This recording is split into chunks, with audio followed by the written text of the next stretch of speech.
Et bonjour à tous et bonjour à toutes. Bienvenue sur ce live spécial tournée de Michael Jackson. Alors, c'est super marrant parce que le temps que vous vous connectiez tout tranquillement, ça fait un petit mois que je prépare ce live avec mes intervenants, qu'on a organisé le truc. Et c'est rigolo parce que le live finalement tombe hyper bien parce que il va faire totalement suite au live spécial qu'on a fait la semaine dernière sur le documentaire et donc sur les fameuses images du Victory Tour qu'on a vu, ce qui ouvre un nouveau débat et je pense que vous en avez tous discuté au moins entre vous quasiment toute la semaine. Donc c'est super intéressant que ce live arrive cette semaine. Il arrive vraiment, vraiment au bon moment. Et en plus de ça, il fait un peu suite au live qu'on avait fait sur l'album Victory, parce qu'on n'avait pas eu trop le temps de développer justement les attraits du Victory Tour. Donc, je vais attendre tranquillement que vous vous connectiez. Alors, on accueille Sacha qui arrive. Salut Sacha, bienvenue à toi. Eh bien, écoute, moi, ça va super bien. Youssef aussi qui nous rejoint. Salut Youssef. Et voilà, le temps que vous vous connectiez tout tranquillement, je vais accueillir mes invités de ce soir. Alors, eh bien, on va avoir évidemment un de nos invités phares de ces lives sur la chaîne. Auteur, encore une fois, je le répète, co-auteur du livre La Totale, donc presque une encyclopédie vivante sur Michael Jackson. Je suis ravi d'accueillir Richard Lecoq. Salut Richard. Salut à tous, salut Greg, salut à tous. Je suis très heureux de vous retrouver et merci pour l'invitation. Tu as raison, hein, ça fait un peu suite à ce qu'on s'était dit sur l'époque Victory, la tournée qui a découlé. Et de cette tournée, il y a plein de choses à dire sur Michael et la scène. Plein de C'est ça. choses. Et je tiens à dire, Richard, que ton son est nickel pour ce soir. Oui, alors, je tenais à m'excuser platement auprès de tout le monde pour la semaine dernière parce que les conditions n'étaient pas optimales et donc le son n'était pas bon, donc je m'en excuse. Donc là, j'ai fait en sorte que ce soit plus simple et meilleur. Voilà, on va pouvoir mieux développer un peu nos propos. Alors, il y a Flo qui nous rejoint sur le chat. Et bienvenue à toi, mon Flo. Et ensuite, j'accueille pour ce soir, et pour le coup, il est vraiment à sa place pour ce live parce qu'il va avoir un regard aussi très intéressant sur l'aspect scénique, sur la mise en scène. Je suis super content d'accueillir le performeur Michael King. Salut Michael. Salut. Salut. Écoute, super content que tu sois là ce soir. Pareil, hein, ça fait un petit moment qu'on échange du coup pour le live et je suis super content de t'accueillir ce soir. Et Yann qui ne peut pas être là pour l'instant, mais qui nous rejoindra un peu plus tard dans la soirée, donc qu'on accueillera tout à l'heure. Voilà. Je vous laisse vous connecter encore tranquillement. Il y a Spoonie qui nous rejoint. Salut mon Spoonie, super content que tu sois là. Bienvenue. Il y a Jessie aussi qui nous rejoint. Salut mon Jessie, bienvenue. Alors, je vous fais le programme petit topo de la soirée. On va essayer de se faire une bonne heure de live. On va essayer de pas trop déborder ce soir, même si on se connaît, ça risque un petit peu de déborder. Et on va vraiment discuter très simplement des tournées. Essayer de répondre aux questions. Alors, évidemment, quand je dis répondre aux questions, c'est à travers nos opinions, sans avoir la prétention de détenir la vérité absolue sur les décisions de Michael ou même les décisions de l'estate. Ça va être autour de nos opinions. Et d'ailleurs, vous, le chat aussi, n'hésitez pas à nous partager vos opinions. Hein. J'essaierai de vous lire le plus possible selon les interactions. Et puis voilà, on va parler un petit peu de toutes les tournées et en dernière partie du live, on va essayer de répondre à cette fameuse question qu'on se pose depuis une semaine. Pourquoi aucune tournée n'a encore jamais été éditée en Blu-ray? Je pense que voilà, on est maintenant conscient un peu de la capacité, de la qualité d'image. Donc pourquoi un bas de tour qualité VHS? Pourquoi seulement le Dangerous Tour du vivant de Michael? Voilà, on va essayer de répondre un petit peu à tout ça tous ensemble. Et Amélie qui nous rejoint sur le chat, pardon. Bienvenue à toi, Amélie. Alors, messieurs, bon, déjà j'ai envie de vous poser la question quelle est votre tournée préférée?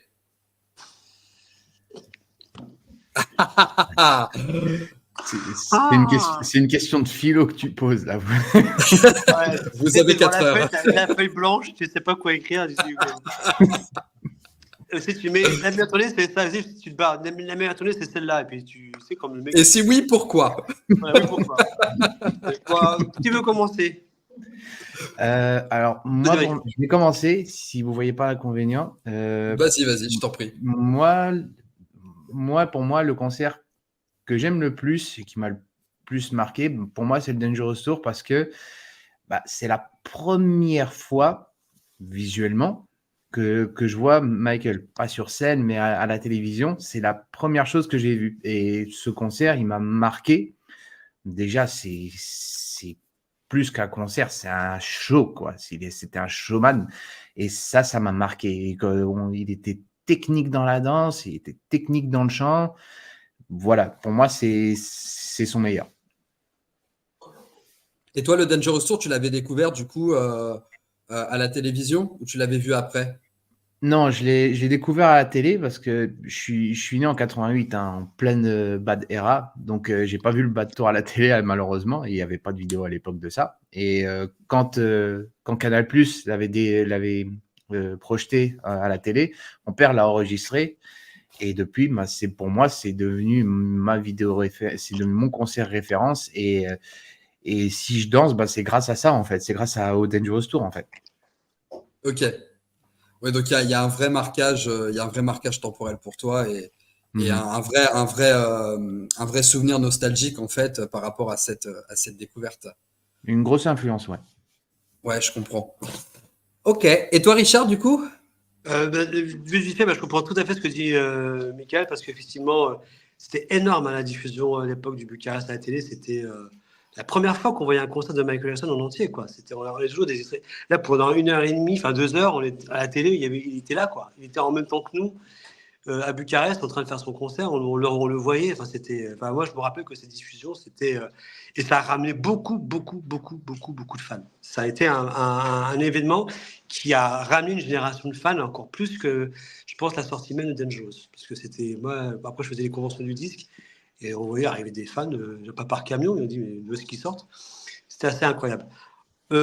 Après, sur ma tournée préférée, je ne vais pas sonner, je pense, trop original. Bon, moi, c'est le Bad Tour.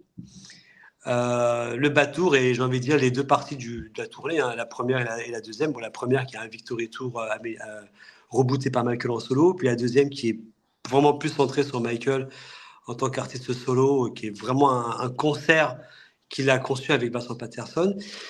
Pourquoi? Déjà, moi, c'est le premier concert auquel j'ai assisté de ma vie, en fait. Mon premier concert tout court, j'avais 13 ans, c'était le Bad Tour à Montpellier, le 12 août. Donc déjà, ça, je m'en rappellerai toute ma vie. Et puis c'était, pour moi, c'est la dernière tournée où Michael, en fait, fait des concerts et pas des shows.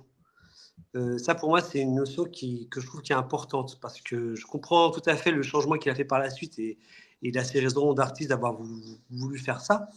Mais le Bad Tour, ça reste un concert où ça joue, où ça chante, où il y a du live. Bon, il y a peut-être 2 chansons un peu en playback, je pense à Smooth Criminal et Man in the Mirror, et The Make Me Feel aussi en partie. Mais malgré tout, on est quand même sur une performance vocale et scénique de haut niveau. Il a 30 ans. Techniquement, il va se perfectionner par la suite. Bon, on en parlera, je pense, plus tard sur la danse. Il va encore plus se perfectionner dans les tournées qui viennent. Et c'est incroyable parce qu'il vieillit, mais il s'améliore. Donc voilà, c'est Michael. Mais en termes de concept, en termes de magie que ça crée à l'époque, et puis voilà, c'est une tournée qui, pour le coup, est passée dans les villes comme ça. Enfin, moi, je l'ai vue et c'était devenu une rareté absolue parce qu'elle n'est jamais sortie. Enfin, elle est sortie que, on sait dans quelles conditions, en 2012, sur la réédition réussie, mais ratée à cause de ça sur de Bad 25.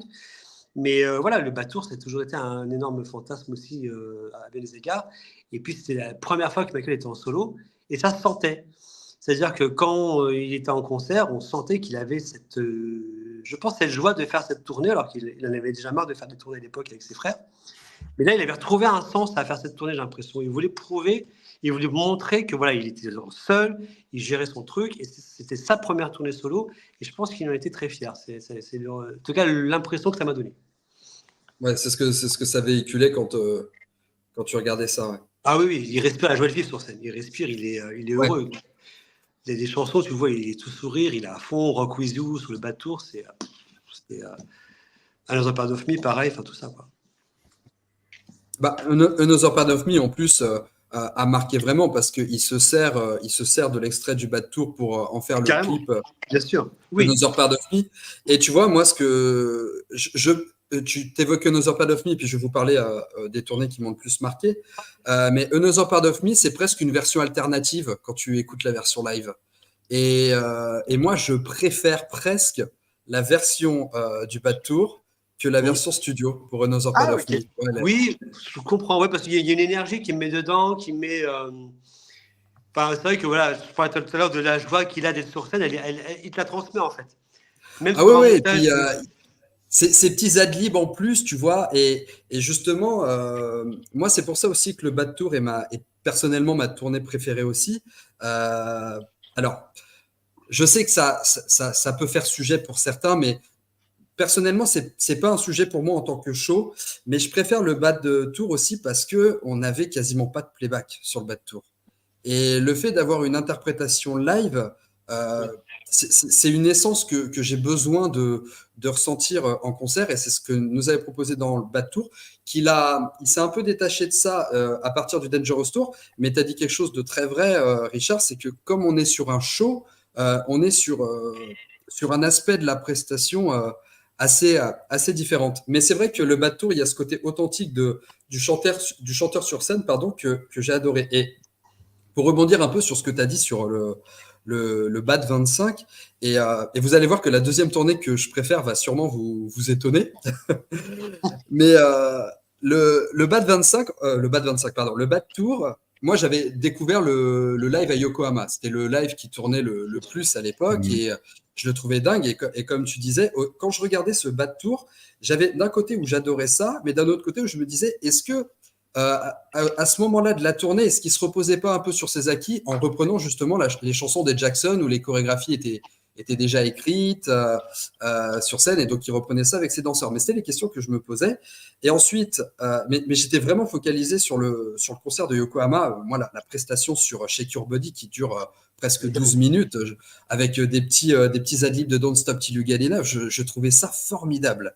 Et ensuite, j'ai découvert la deuxième partie de la tournée en visionnant le concert qu'on a eu dans le BAT 25. Et alors, moi, quand j'ai découvert le concert, j'étais pas embêté par la qualité VHS. C'est vraiment avec un peu plus de recul que j'ai eu un peu plus de mal avec cette qualité, mais c'était surtout le débat que ça ouvrait, c'est-à-dire est-ce que on n'avait vraiment pas la possibilité de sortir quelque chose de plus qualitatif en termes d'image, sachant que les DVD pirates du Bad Tour Yokohama étaient de meilleure qualité finalement. Donc, il y avait un vrai sujet par rapport à la qualité d'image du concert. Donc ça, c'est vraiment une première chose en termes de tournée préférée. Et ensuite, la deuxième tournée que je préfère, alors, je pense que je vais vous étonner, mais moi, c'est le Triumph Tour. Ah non, mais tu m'étonnes pas. Non, tu m'étonnes pas. Je vais vous dire pourquoi, parce que allez, en fait, quand je découvrais Michael, tu vois, au moment où j'étais petit garçon et que je découvrais au fur et à mesure les CD, tu sais que dès que j'avais mon argent de poche du mois, je courais à la Fnac des Champs-Élysées pour aller m'acheter le CD que j'avais pas. Et je me souviens que j'avais acheté l'album live des Jackson sans savoir que c'était un album live. Tu vois, le gars ne lit pas. Ah oui, mais bon, on apprend le métier. Voilà, j'achète le CD, j'envoie le CD et je me dis, ah mince, c'est un concert génial. Et je pense que, donc, du coup, ça a été la première fois que j'écoutais un CD live de Michael, qui est d'ailleurs le seul de sa discographie. Ah oui. Je parle pas des projets posthumes, hein, qu'on soit au clair. Oui. Donc, le seul de sa discographie, donc live, super, j'écoute ça. Et puis, comme j'avais pas encore écouté Triumph, j'ai découvert les morceaux de Triumph dans le CD live. Donc, Heartbreak Hotel, Can You Feel It, je les ai vraiment découverts sur ce CD-là. Et je trouvais ça génial, du coup, d'écouter ce truc-là. Et je me disais, et je m'étais persuadé que ça existait en DVD, tu vois. Je me dis, bah, si c'est sorti en CD, c'est sorti en VHS ou en DVD, tu vois. Ça me paraissait totalement logique. Et j'écumais les boutiques. À l'époque, j'avais pas d'ordinateur chez moi, tu vois. Donc, j'avais pas de gens à qui m'adresser ou quoi. Donc, autant te dire que je cherchais à mettre la main sur ce concert. Et un jour, 2 ou 3 ans plus tard, le documentaire The One sort. Dans le documentaire The One, on avait eu le droit à la prestation de Ben Ouais. et la prestation de Rock With You de ce fameux concert. Et ensuite, j'ai eu Internet et j'ai découvert, malheureusement en mauvaise qualité, mais j'ai découvert du coup enfin le Triumph Tour. Ouais. Et Une partie en tout cas. ouais, mais j'avais vraiment adoré cette tournée. Alors, il y a le live qui réagit un petit peu. J'essaye de vous lire au fur et à mesure, hein, les copains. Donc, Amélie qui dit son énergie était incroyable sur le bas de tour. Ah oui, oui. On a Ah oui, non.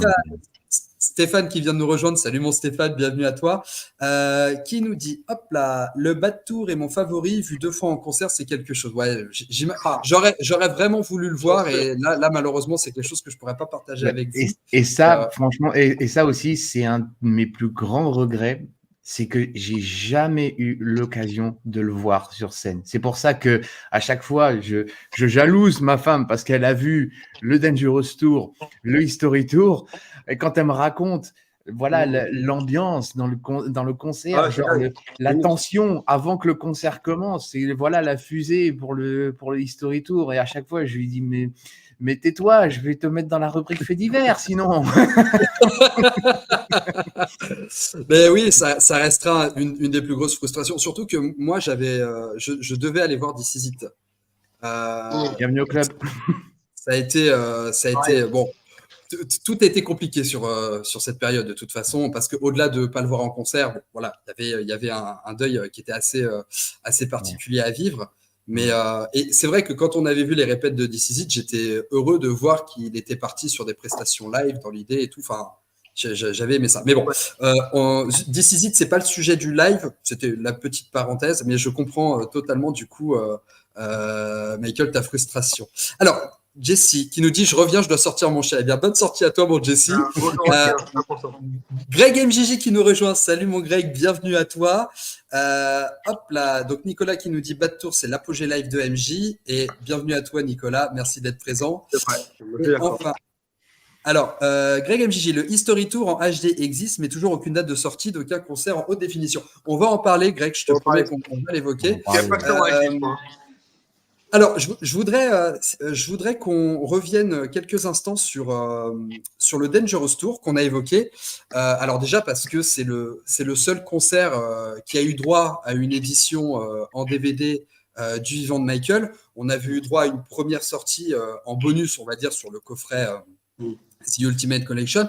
Et ensuite, on a eu une sortie DVD, je crois que c'était en même temps que The Essential, qui était sortie en individuel. Alors, on en a parlé un petit peu en off, mais du coup, Richard, tu vas pouvoir nous éclairer là-dessus. C'est que la version DVD était différente de la version qu'on avait eue sur la BBC. Et toi, Michael, tu disais que tu avais largement préféré la version BBC que la version DVD. En fait, si tu veux, le concert est diffusé en direct en Eurovision, voire Mondiovision dans plusieurs pays. Donc, chez nous, c'est Canal+, en Angleterre, c'est BBC. Donc, si tu veux, le signal qui passe sur toutes les chaînes de télé, bon, c'est le même. Et donc, les caméras qu'il y a ce soir-là filment le concert depuis la régie du réalisateur de la tournée, tu vois. Et donc c'est ce qu'on voit à l'écran. Et donc, c'est pas un montage, c'est une diffusion live. Donc, c'est juste ce qui a été diffusé sur le moment en direct. Et donc, c'est un montage qui est brut, brut pour point, il n'y a pas de retouche ou autre. Enfin, c'est une version non retouchée, j'ai envie de dire. C'est une version brute, en fait. J'en parle en off, c'est quand Michael fait le moonwalk sur Billie Jean, le caméraman, en fait, au moment de filmer ça, il se gourde de plan et il filme Michael de face, donc le moonwalk il est complètement raté au niveau cadrage. Donc, il y a des choses comme ça. Pareil, quand il saute au tout début, on manque de le voir parce que je sais pas ce qu'il fout, il filme la foule et puis il saute. Du coup, on voit juste la fin où il atterrit, mais on voit pas l'explosion en fait. Donc, il y a plein de choses qui ont été un petit peu loupées sur le moment. Ceci dit, ce montage, les fans l'aiment beaucoup et j'aime beaucoup moi aussi parce que c'était le moment, c'était ce qui se passait en direct. Donc, c'est le témoignage de cette soirée en fait, de cette soirée en direct. Et après, donc, le concert, il y avait un gros contrat à l'époque avec HBO, bon, le HBO de l'époque, pas le HBO poubelle d'aujourd'hui, qui donc avait payé rubis sur ongle les droits du concert. Mais Michael, toujours pareil, comme déjà il avait retouché le live de 81 en rechantant ses prises de voix à 80% en studio, et bien évidemment pour le Dangerous Tour à la télé, il a voulu refaire des retouches, refaire des 2-3 scènes, refaire du montage, les premières techniques de logiciel pour bien...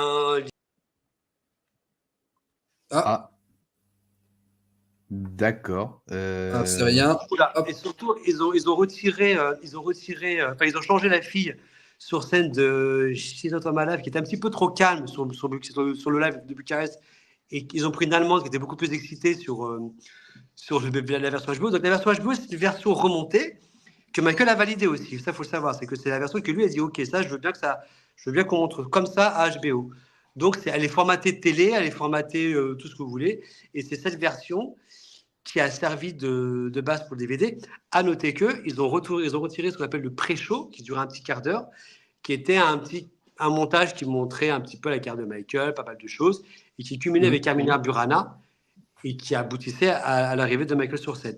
Mais je pense que pour des questions de droit, surtout pour Carmina Burana, ils n'ont pas inclus cette séquence dans le DVD, qui en plus, techniquement, ne pouvait pas dépasser plus de 2 heures ou 2 heures et quelques, parce que le support DVD a ses limites de temps. Voilà. J'espère que c'est clair. S'il y a des questions, vous me dites. Ouais.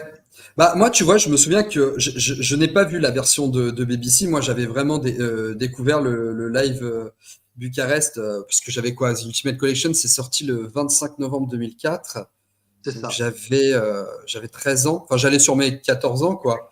Et donc, c'était le premier concert que je voyais. Parce qu'encore une fois, moi, pour recontextualiser, à cette époque-là, il n'y avait pas YouTube, il n'y avait pas tout ça. Donc, il n'y avait pas d'accessibilité. Et donc, c'était le premier. Et moi, je me souviens qu'il y avait un truc qui m'avait marqué sur la version DVD du Dangerous Tour, c'est qu'il y avait beaucoup de plans qui filmaient la scène. Alors, pour montrer ce côté un peu incroyable que Michael véhiculait auprès de son public. Et il y avait vraiment ce côté chaud. Et il y a un moment, je ne sais pas si c'est pour le DVD ou si c'était vraiment pendant le concert que c'était diffusé, on entend l'instrumental de Someone Put Your Hand Out. C'était dedans, bien sûr. C'est dedans, ouais. C'est dedans. C'était pendant le nous, on l'a eu à Paris, on l'a eu ça aussi. En interlude, il mettait ça en fait. Il rejouait l'intro, enfin quelques accords de Someone Put Your Hand Out, qui était la chanson Pepsi, qu'on a tous la cassette, là, tout le monde cherchait à avoir la cassette. Et justement, au début, avant que voilà, j'ai le Ultimate Collection aussi, comme toi, Greg, à chaque fois, je me disais, mais c'est quoi cette version? C'est quoi l'interlude?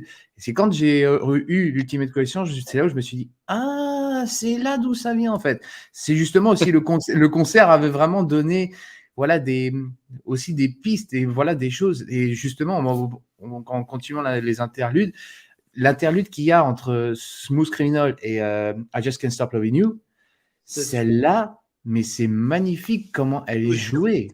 Ouais. Elle est magnifique. Tu peux trouver sur YouTube, hein, il y a des musiciens qui l'ont refait, mais c'est magnifique. Et à chaque fois, je me dis, mais pourquoi vous sortez pas juste cet interlude? Peut-être ça dure pas longtemps, mais c'est tellement bien joué, c'est tellement joli musicalement. Ah oui, et puis c'est vraiment, tu sais, ça fait un petit fil harmonique vraiment hyper sympa, tu vois. Et t'es presque à te demander, ah bah cool, il va la jouer sur scène, quoi. Ouais, et c'est ça. C'est ça, en fait. Oui, mais tu vois, mais c'est un peu moins Put Your Hand Out, typiquement, à l'époque, c'était Énergie qui avait l'exclu sur ça. Ils faisaient gagner des cassettes, il y avait plein de trucs. Moi, j'avais gagné ma cassette sur France 2, sur Minitel. En fait, elle m'avait coûté 1000 €, enfin, je dis n'importe quoi, mais tu sais, le Minitel, à l'époque, tu te connectais, mais le compteur tournait. Hein. C'est pas comme Internet. Donc, tu gagnais une cassette, mais en fait, tu gagnais surtout le prix d'une maison, tu avais une cassette. Alors, je vais un peu loin, mais peut-être pas sûr. Mais tout ça pour te dire que oui, donc on avait la cassette, ou en tout cas, on entendait la chanson à la radio, et puis on arrive au concert, et puis en interlude, on entend l'intro. On se dit, ben, qu'est-ce qui se passe, quoi? Bon, il la chante pas, mais c'est bien qu'il y ait ce petit témoignage de la chanson dans le show, en fait, qui faisait partie de la promo de Dangerous, en fait. Ouais, totalement. Totalement. Et puis, en plus, ça faisait presque écho parce que du coup, comme Someone Put Your Hand Out était édité sur The Ultimate Collection, tu vois, donc pour ceux comme moi qui découvraient le morceau avec The Ultimate Collection, et après, bah, tu te mates le concert et t'écoutes ça passe pareil parce que, enfin, ça passe, je veux dire, tu comprends l'origine de cette instrumentale parce que si j'avais regardé le concert sans écouter peut-être les CD avant, j'aurais pas capté que c'était un morceau de Michael. Et tu vois, je me souviens que ce petit extrait de Someone Put Your Hand Out m'a fait longtemps me poser la question, Vous savez, sur l'intro qu'on a souvent pour The Way You Make Me Feel et Smooth Criminal, le Oui. je me suis toujours demandé si c'était pas l'instru, tu sais, d'un autre titre inédit qu'on n'aurait jamais écouté. Streetwalker. Non. Oui, quand tu entends Streetwalker, c'est ça. Hein. C'est dedans, hein. Oui, c'est vrai. Oui, c'est vrai. C'est vrai, j'avais jamais fait le lien avec Streetwalker. Ouais, le truc, c'est que quand tu entends l'intro de Streetwalker, c'est très urbain. C'est quelque chose que tu peux. À la limite, tu peux écouter Streetwalker en mettant la vidéo The Way You Make Me Feel. Ah Ça oui. colle, tu vois. Ça colle carrément. c'est Mais vrai, après, c'est voilà, vrai, c'est vrai. Michael a juste pris l'intro. Il a juste gardé les chœurs. Et voilà, après, c'est devenu l'intro de Smooth et de The Way qu'on connaît tous. Et de Heartbreak Hotel, c'est la première partie du bas de tour. Parce que Aussi. Oui, Ouais. tout à fait, tu as raison.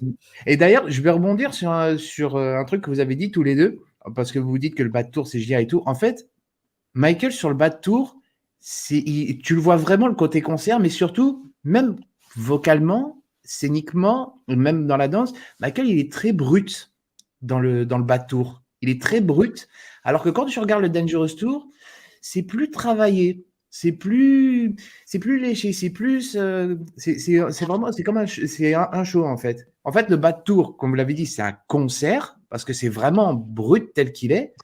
Et quand tu vois le Dangerous Tour, c'est plus un show, c'est plus un spectacle. Et c'est ça en fait la différence des deux. moi, je pense que ce que tu dis, c'est très intéressant, mais je pense que c'est toujours pareil, c'est son intention, son énergie.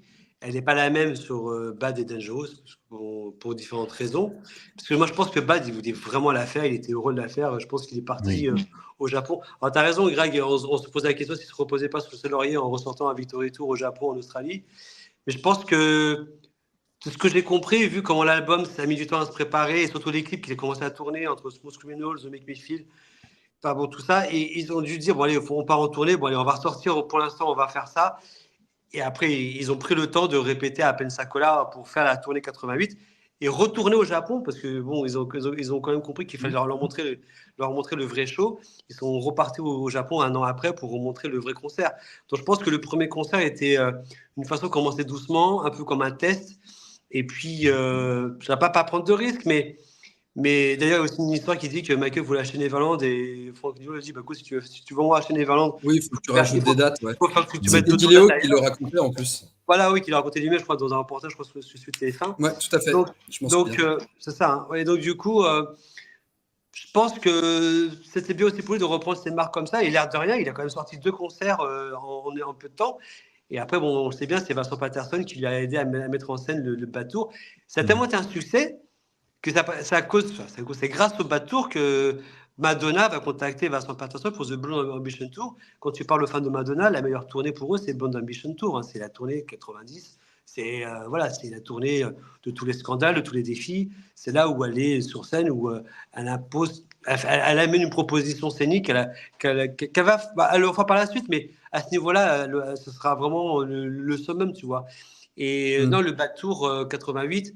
Moi, j'ai un souvenir du mur de lumière au tout début quand il arrive, tu vois. Alors, il n'y a pas de fusée, il n'expose pas et tout, mais rien que son arrivée avec la sono qui se déchaîne, on est dans le noir, tu vois, il fait nuit, et puis le mur s'allume, les pieds apparaissent et tout, enfin, c'était juste ça, et puis après, il apparaît dans la fumée, et après, c'est parti, quoi. Donc, voilà, pour moi, dernière tournée qui se base sur un concert, mais après, c'est qu'on est sur des shows que j'aime beaucoup plus. Il y a un truc super important, c'est que ce soit pour ses albums, que ce soit pour ses clips, et en l'occurrence pour ses tournées, tu as toujours le sentiment que Michael, il regarde derrière, il dit « Ok, qu'est-ce que je peux mettre en place pour faire mieux ?» Et il y a un truc qu'on peut comparer qui est très très pertinent par rapport à ce que vous disiez les garçons sur le fait que on passe un cran au-dessus. Je vous donne cette info-là et puis après je vois que le chat réagit, je vous lis tout de suite le chat juste après. Mais prenez Smooth Criminal. Michael est quand même par loin dans son ambition de se dire non mais il faut faire le lean sur scène. Oui. Il fait Smooth Criminal sur son bas de tour. Il arrive sur un Dangerous Tour où, comme tu dis, il veut quelque chose de plus spectaculaire. Donc, et il se dit, on va adapter la technique du lean pour pouvoir la présenter sur scène, quoi. Et déjà, tu dis en termes d'ambition. En fait, j'essaie d'imaginer le moment où Michael a dit ça à ses musiciens, genre ses danseurs, pardon, et ces danseurs qui ont dû se regarder, genre, mais comment on va faire ça? Tu vois, je projette tellement ce moment de Ouais, mais c'est un réunion. moment très fort, ça. Ouais, c'est que le lean sur 16, c'est quand même un exploit de dingue. Ah ouais, non, mais c'est Et- ce truc, c'est pour ça. Mais encore une fois, ma femme qui a vu le Dangerous Tour, elle a dit, mais quand tu le vois se pencher comme ça, tu te dis, mais comment il fait? Et puis Et ça c'est va vrai, hein. tellement vite que tu as l'explosion et tu les vois en train de Ouais, c'est descendre. que ça enchaîne. et C'est incroyable. C'est incroyable. Alors, le chat qui réagit. Donc, du coup, on a Rudy qui nous a rejoint. Salut à toi, Rudy, qui nous dit pour The Way You Make Me Feel devait être à l'initial sur l'album avec l'intro que l'on connaît du Grammy. Alors, j'avais entendu ça, du coup, après. Et puis, mais je me suis toujours posé la question. Mais c'est vrai, j'avais jamais fait le lien avec Streetwalker pour le coup. Lars qui nous dit ils sont forts. Ils ont répondu Streetwalker en moins de 3 secondes. Ah bah, Alors, Greg qui nous dit l'intro, Carmina, Burana plus le toaster, l'entrée en scène, C'est bien, la ça. plus spectaculaire en live, quand même, Ça, je suis ça envoie d'accord. du lourd. Pour moi, c'est grave. Par contre, voilà, le paradoxe, il est là, c'est que ma photo préférée, c'est Batour, mais en termes d'entrée de scène, pour moi, il n'y a pas mieux que le Dangerous Tour. Ouais, Et en puis tu l'as plus, au Super Bowl Tout aussi, seul, quoi. il jaillit, tu peux rien faire. Il est tout seul, il jaillit, il a atterri, comme au Super Bowl. Hein. Tu vois au ah Super ouais, Bowl. non. Vous voulez une anecdote? À chaque fois, j'engueule ma femme pour ça. Enfin, je l'engueule. Je suis frustré, très frustré. Elle a vu le Dangerous Tour à Rotterdam. Elle y va, elle est jeune, elle y va avec son père. Elle est place assise, le stade en feu, Carmina Burana, mais le cran, le cran, tu sais, de la hype, il est déjà là, tu vois. Tu vois Carmina Burana, ça Je te grimpe à coupe 2 mort. petites minutes. Je te coupe 2 petites minutes, Michael, juste le Ah, temps Yann est d'accueillir là. Yann qui vient de nous bah, voilà. rejoindre. Salut. Comment Yann, bienvenue à toi. Salut, Yann. désolé. Désolé d'être en retard. J'avais des Non, t'inquiète, il n'y a pas de mal, il a pas de mal. C'est bien de se faire désirer aussi. En punition, tu auras un lean, tu auras 10 fois le lean à faire. Ok, d'accord, je commence. Non, pas comme ça debout. Hein. Ah, là, ouais. Excuse-nous, Michael, Non, tu peux reprendre. Ouais. C'est Michael, Donc, le spécialiste, c'est pas moi. déjà, Carmina Burana, là, ton seuil de hype, il est là. T'entends le gong et tout ça, la hype, elle monte. T'entends le cri de la panthère, tu sautes. Et bon, et là, ouais, tu sautes, Michael qui saute. Non, mais là, le stade, non, mais là, c'est plus du feu, c'est de la lave, c'est terminé. Et elle était avec son père. Tout le monde pleure et tout. Et quand Michael saute, et tu vois qu'il bouge pas, son père fait, bah voilà, il est là, comme ça, au calme, comme ça en disant, voilà, il est arrivé. C'est pour dire, hein, tu vois le toaster. Ah, t'as envie de lui dire, tu te rends pas compte de la chance que t'as de voir Exactement, ça. exactement. Tu vis un moment de l'histoire, quoi. Ouais, non, mais là, voilà, mais rien que déjà, et encore, je reviens sur sur Canal quand il avait diffusé, tu vois Carmina Burana, même si des fois tu as des changements de plan sur les panneaux, des fois tu vois la vidéo, ça change un peu, mais tu sens que c'est un truc de fou que tu vas voir. Rien que l'intro, elle te hype à mort. Rien que l'intro, elle te hype à mort. Et là, le toaster, non, mais t'es déjà en PLS. et là, oui, et quand il commence à faire Jem, non, mais là, t'as l'infirmerie. Là. Non, Il y en a qui partent en infirmerie, il y en a, hein. Il y en a beaucoup. Ouais. Ouais, et puis il reprend ce qu'il avait fait avec ses frères, tu sais, le fameux enlevé de lunettes. Mais ce qui est fou, oui. tu sais, c'est quand t'as l'intro du Dangerous Tour, donc il arrive sur le toaster et puis tu sais, il bouge plus pendant je sais pas combien de secondes. Et le gars tourne juste la tête et t'as la foule qui hurle. C'est absolument incroyable. Ah bah, c'est le commandeur. Ressenti Hein, une heure. Hein. T'as l'impression qu'il ne bouge plus pendant une heure, en fait. Ressenti. Ouais. C'est ça, t'as une espèce de tension, tu sais, qui monte et tu te dis, mais qu'est-ce qu'il va faire, quoi? Et il tourne alors la moi tête. là-dessus, si je peux dire un truc là-dessus, moi ce qui m'a toujours fait, parce que vers 2002, quand on fuitait les répétitions du Dangerous Tour, on voit ce moment où il se dit, voilà, je vais sauter, je vais arriver, puis je bouge pas. Et en fait, il savait, c'est ça que moi qui m'a toujours bluffé, c'est qu'il savait très bien que ce moment-là allait créer la folie complète. Il savait que les gens allaient crier, il savait que ça allait générer une hystérie, une excitation. Mais dans la salle de répétition où il n'y a rien, tu vois, il y a juste les mecs qui sont en train de balayer, puis les musiciens qui sont derrière. Il se dit, voilà, moi je vais faire ça, je vais sauter, je vais rester là pendant 1 minute. C'est moi qui donne le signe de départ quand j'enlève mes lunettes pour que la musique commence et tout. Donc il a tout préparé, il avait tout dans sa tête, il savait très bien. Et le pire, c'est qu'il savait que ça allait fonctionner. C'est qu'il n'a pas douté sur ce moment-là, qui était culotté. Parce que qui a fait ça? Qui a fait une entrée scène comme ça, en restant 1 minute ou 2 minutes immobile avant de commencer une chanson? Chantal Goya l'a fait, non?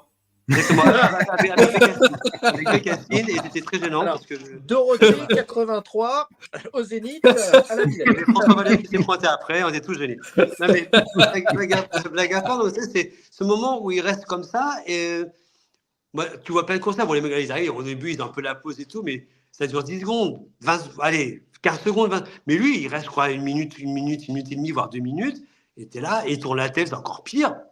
Ça monte d'un cran.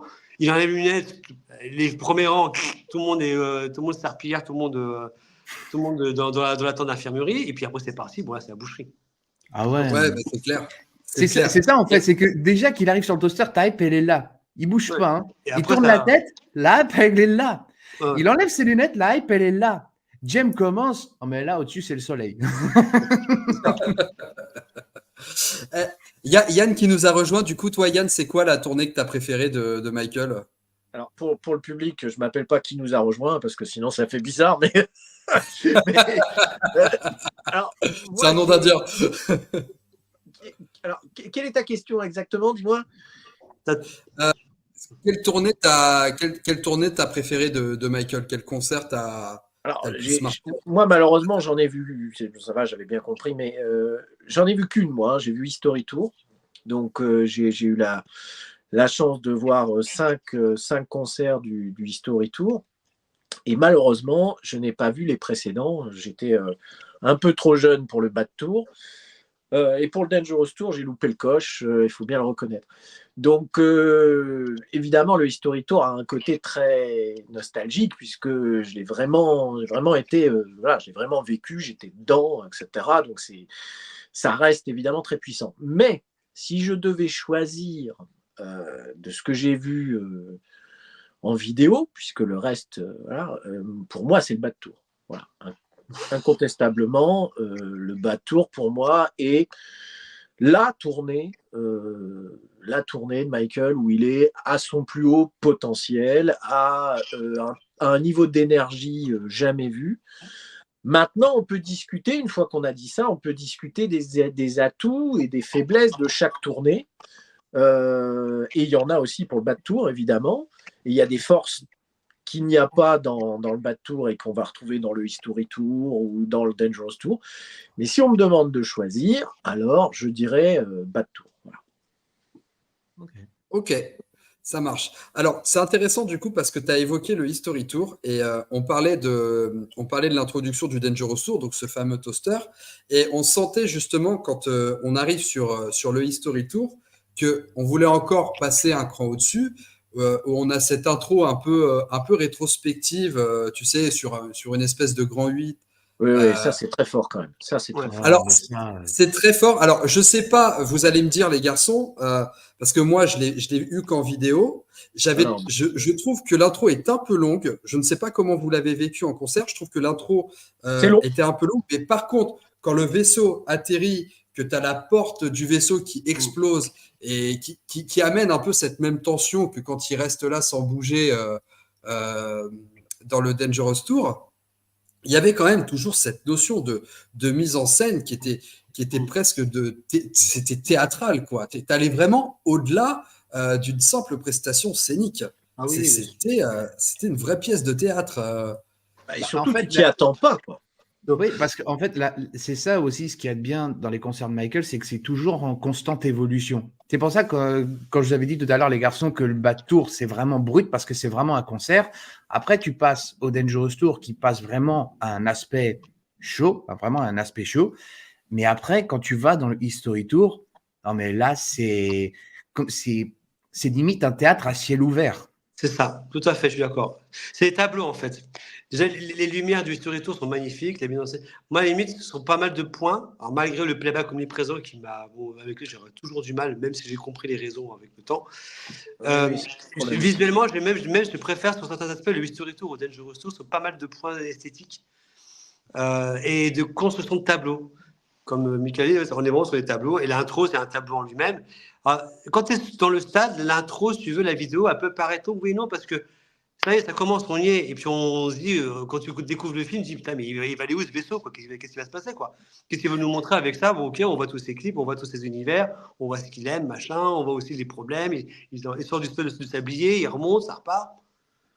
Et puis après, il commence à faire 10, 9, 8, il y a compte à rebours. Qu'est-ce qui va se passer? Tu commences à 10, 9, 8, qu'est-ce qui nous pend au nez, là? Puis bon, après, tu comprends que la fusée arrive. Et puis l'entrée, elle est dans ce sens spectaculaire. Non seulement l'entrée, mais aussi tout le numéro d'ouverture. Après, où tu as Screams, The Rocky Robalos, In the Closet, c'est quand même vraiment un tableau. Parce qu'en fait, il a aussi commencé là à systématiser un peu les medleys qu'il commençait à faire en perf télé et qu'il a aussi un peu retranscrit sur scène. Tu vois, typiquement, ce medley-là, il est comme ça. Bon, après, il l'a retiré malheureusement. Il y a aussi le medley of the Wall qui était sympa. Donc, il y avait des choses comme ça qui étaient un petit peu ramassées en mode un peu medley, pot pourri.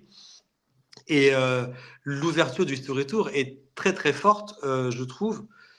Alors, Michael a raison, il dit que ces shows étaient en constante évolution, mais aussi il y avait quand même des choses qui revenaient systématiquement. Most Criminal, en termes de mise en scène, n'a pas tellement bougé. Bon, Billie Jean. Tous les tubes, en fait.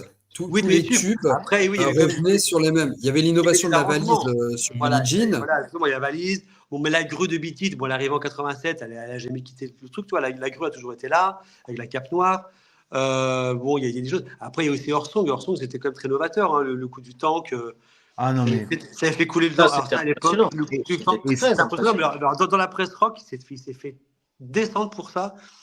En mode. Alors que, excusez-moi, mais les concerts rock, c'est quand même, il y a quand même des concerts qui étaient quand même très impressionnants. Tu regardes les concerts d'Iron Maiden, tu vois cette immense présence de la mascotte Eddie sur scène, etc. Tu regardes les shows de Alice Cooper ou même Black Sabbath avec Ozzy Osbourne, qui était quand même avec à décapiter des têtes ou bien à bouffer de la chauve-souris. Il y avait, excuse-moi, il y a du décorum, il y a du théâtre, et on ose dire de Michael qui fait du théâtre avec un tank qui arrive sur scène. Un tank. Non, mais le tank, c'était par rapport à l'image de Tiananmen qui était recyclé, c'est ça, en fait, il s'est fait taper dessus. Ouais, mais bon, de toute façon, quoi qu'il ait fait, Michael, s'il avait fait du Alice Cooper, de toute façon, on aurait toujours tout reproché à cette époque-là. Bah oui, les années story, il y avait toujours matière à critiquer. Toujours matière à critiquer. Et surtout, les années post-Dangerous ont été très très durs avec lui. Donc, mais aussi, ce qu'il y a de bien avec le History Tour, je rebondis un petit peu, c'est que déjà, je suis désolé, Orsong, mise en scène, elle est magnifique. Décor magnifique, lumière magnifique, même vocalement, même si c'est du playback, on le sait. Mais voilà, la puissance scénique, même du message, elle est là.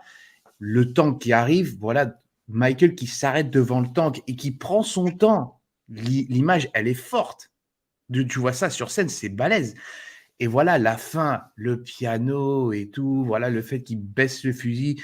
Voilà, il y a le message, il est fort et c'est avant-gardiste. Hein, parce que tu vois ça maintenant, tout le monde dirait c'est génial, le message est magnifique. Et comme tu l'as dit, Michael s'est fait descendre justement sur l'History Tour, alors que je suis désolé. Pour moi, c'est la tournée la plus créatrice qu'il ait faite. Hein. C'est la tournée la plus créatrice qu'il ait faite. D'ailleurs, vous parlez d'Orsong. De toute façon, c'est ce qu'on disait. Il y a d'un côté les concerts et après, il y a les choses que c'est devenu. Et justement, quand on va évoquer après les concerts des Jackson et je rebondirai un peu là-dessus, mais par rapport à Earthsong, même si c'était pas dans le History Tour, faut noter aussi le professionnalisme qu'il a eu sur les concerts MJN Friends quand il a eu ce fameux accident. C'est que j'y étais là-bas, j'y étais ce jour-là. Et c'était dingue. Tu y étais? En fait, oui. Donc le concert a lieu. Bon, Michael arrive. C'est bon. Déjà, on avait toute l'après-midi. On s'est tapé pas mal de stars de tous les niveaux. Hein. C'est de Ringo Starr à Luther Vandross. Il y a un peu tout le monde. Vanessa Amé à l'époque était violoniste. Bref, Michael arrive. Très bonne violoniste d'ailleurs. Très bonne, oui. Mais d'ailleurs, elle n'est pas présente sur l'album. Elle joue avec Janet sur Velvet Rope, je crois. C'est ça, elle est sur Velvet Rope, c'est ça. Ouais, oui, d'accord. Ouais, c'est ça. Et donc, en fait, Earthsong arrive. Et donc, arrive ce moment où le pont, tu vois, et tout. Et en fait, on voit le truc tomber et ça fait un bruit. Tu sais, même de saturation dans la sono et tout. Et en fait, tout ce moment, on s'est dit, ah bah, ça fait partie de la mise en scène. Bah, moi, parce qu'en fait, il avait fait 2 jours avant en Corée, mais on n'avait pas eu les images. c'était un peu en 99, il y avait quelques images de Johan Autolone qui étaient mises à la télé. Bon, on ne savait pas comment était vraiment. Internet n'existait pas. Bah oui, voilà, à peine. À l'époque, moi, je traînais sur MJFC, sur le chat de MJFC, tu vois. Donc, Tu te souviens? ouais, je me souviens, ouais. C'est la fin du Minitel. Et donc, il y avait ce bruit-là, et puis on s'est dit, mais lorsqu'on se termine, puis on voit que il met du temps à revenir quand même, tu vois. Et puis il revient, puis il habille encore en Autolone, et puis on voit qu'il boite. Hein. Moi, on le voit arriver, il boite un peu. Et puis il fait en Autolone, et puis plus rien. Il devait faire une chanson après avec Ar-Rahman, finalement, qu'il n'a pas fait. Et du coup, ils ont mis les musiciens sur scène qui ont fait un espèce de truc improvisé, puis qui sont barrés. Et en fait, lui, il était déjà parti à l'hôpital. Mais oui, effectivement, ce soir-là, on se rend bien compte, et je crois d'ailleurs, il l'a raconté même dans une interview, il se rappelle de ce que son père lui disait, que il faut rester numéro 1, il faut rester le meilleur, il faut toujours tout encaisser, il faut toujours aller de l'avant. Quoi qu'il arrive, c'est le show, quoi. Et quand tu regardes, tu vois rien, quoi. Tu ne décèles pas un moment. Moi, je vois rien. Bon, je vois un truc qui tombe, mais tu te dis, la maison est tellement balèze. Tu vois, Michael l'a dit, plus le pont, c'était une nouveauté à l'époque. Hein, c'était d'ailleurs la dernière fois qu'il l'a fait, du coup. Mais c'était tellement monumental, cette mise en scène qu'il avait faite, que bon, tu te dis, bon, le truc, il bouge. Puis ça passe tellement dans l'action. Ça, tout continue, donc t'as pas le temps de réaliser. C'est après, tu te dis, ah ouais, putain, en fait, non, il s'est vautré la gueule de plusieurs dizaines de mètres de hauteur, quoi. Et à ce que j'ai entendu, alors, je sais pas si c'est vrai, je sais pas si ça l'est pas, libre interprétation, j'en sais rien, mais à ce qui paraît, quand après que la grue est tombée, et quand il avait fini leur song, à ce que j'ai entendu, quand il est allé en coulisses, il a hurlé de douleur, à ce que j'ai entendu, mais en gros, il a vraiment douillé, quoi. Il avait vraiment mal. Bah, ça avait fait des douleurs de dos qu'il a traîné jusqu'à la fin de sa vie. Hein, exactement. De toute façon, c'était quand même assez violent. Alors, c'est vrai que quand tu regardes le truc, tu te demandes où est l'accident. C'est ça qui est dingue. C'est que même en le sachant, quand tu regardes les extraits, tu te dis, mais il n'y a pas d'accident là. Regardez, il continue à chanter et tout. C'est ça qui est extraordinaire. Ouais, mais ça fait un bruit. Hein. Ça a quand même fait un bruit. Ça fait un bruit. Même sur les vidéos, tu entends un gros. Sur les vidéos, je t'entends vraiment la sono qui s'appelle. Ça fait tellement partie, tu sais, de la chanson quelque part que c'est presque homogène en fait. Le boom de la nacelle. C'est ça qui est absolument fou.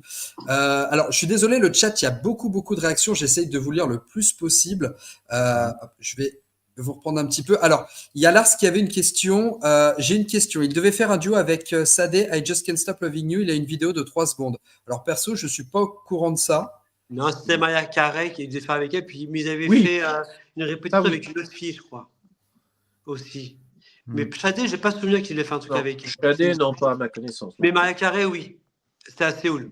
Maria, oui. Maria, du coup, comme elle était parlée pour les répètes, ils ont pris une autre fille pour faire les répètes avec elle. Ok. Bon, ça c'était petite info. Alors, on va bientôt passer sur la période The Jackson parce que moi, il y a vraiment quelque chose que je veux évoquer qui avait dans l'essence des tournées The Jackson qu'on a moins retrouvé justement dans les tournées solo de Michael. Bon, notamment, en fait, on a surtout parlé de je dirais de la concentration sur les effets visuels que vraiment sur les effets vocaux, sur la musique en elle-même. On a parlé du fait que les tubes comme Billie Jean, comme Black or White ou autre, c'était quand même. Si tu avais vu le Billie Jean du Bad Tour, tu avais vu celui du Dangerous et tu avais vu celui du History Tour, il y avait, c'est vrai, cette répétition sur les tubes. Je suis pas d'accord. Moi non plus, je suis pas d'accord. Ok, alors allez-y. Je vous écoute. Yann, vas-y. Alors, je suis en retard, donc je remercie tout le monde. Le mec, il est en retard et en plus, il prend la parole. C'est en retard. Je m'excuse, les copains, je m'excuse.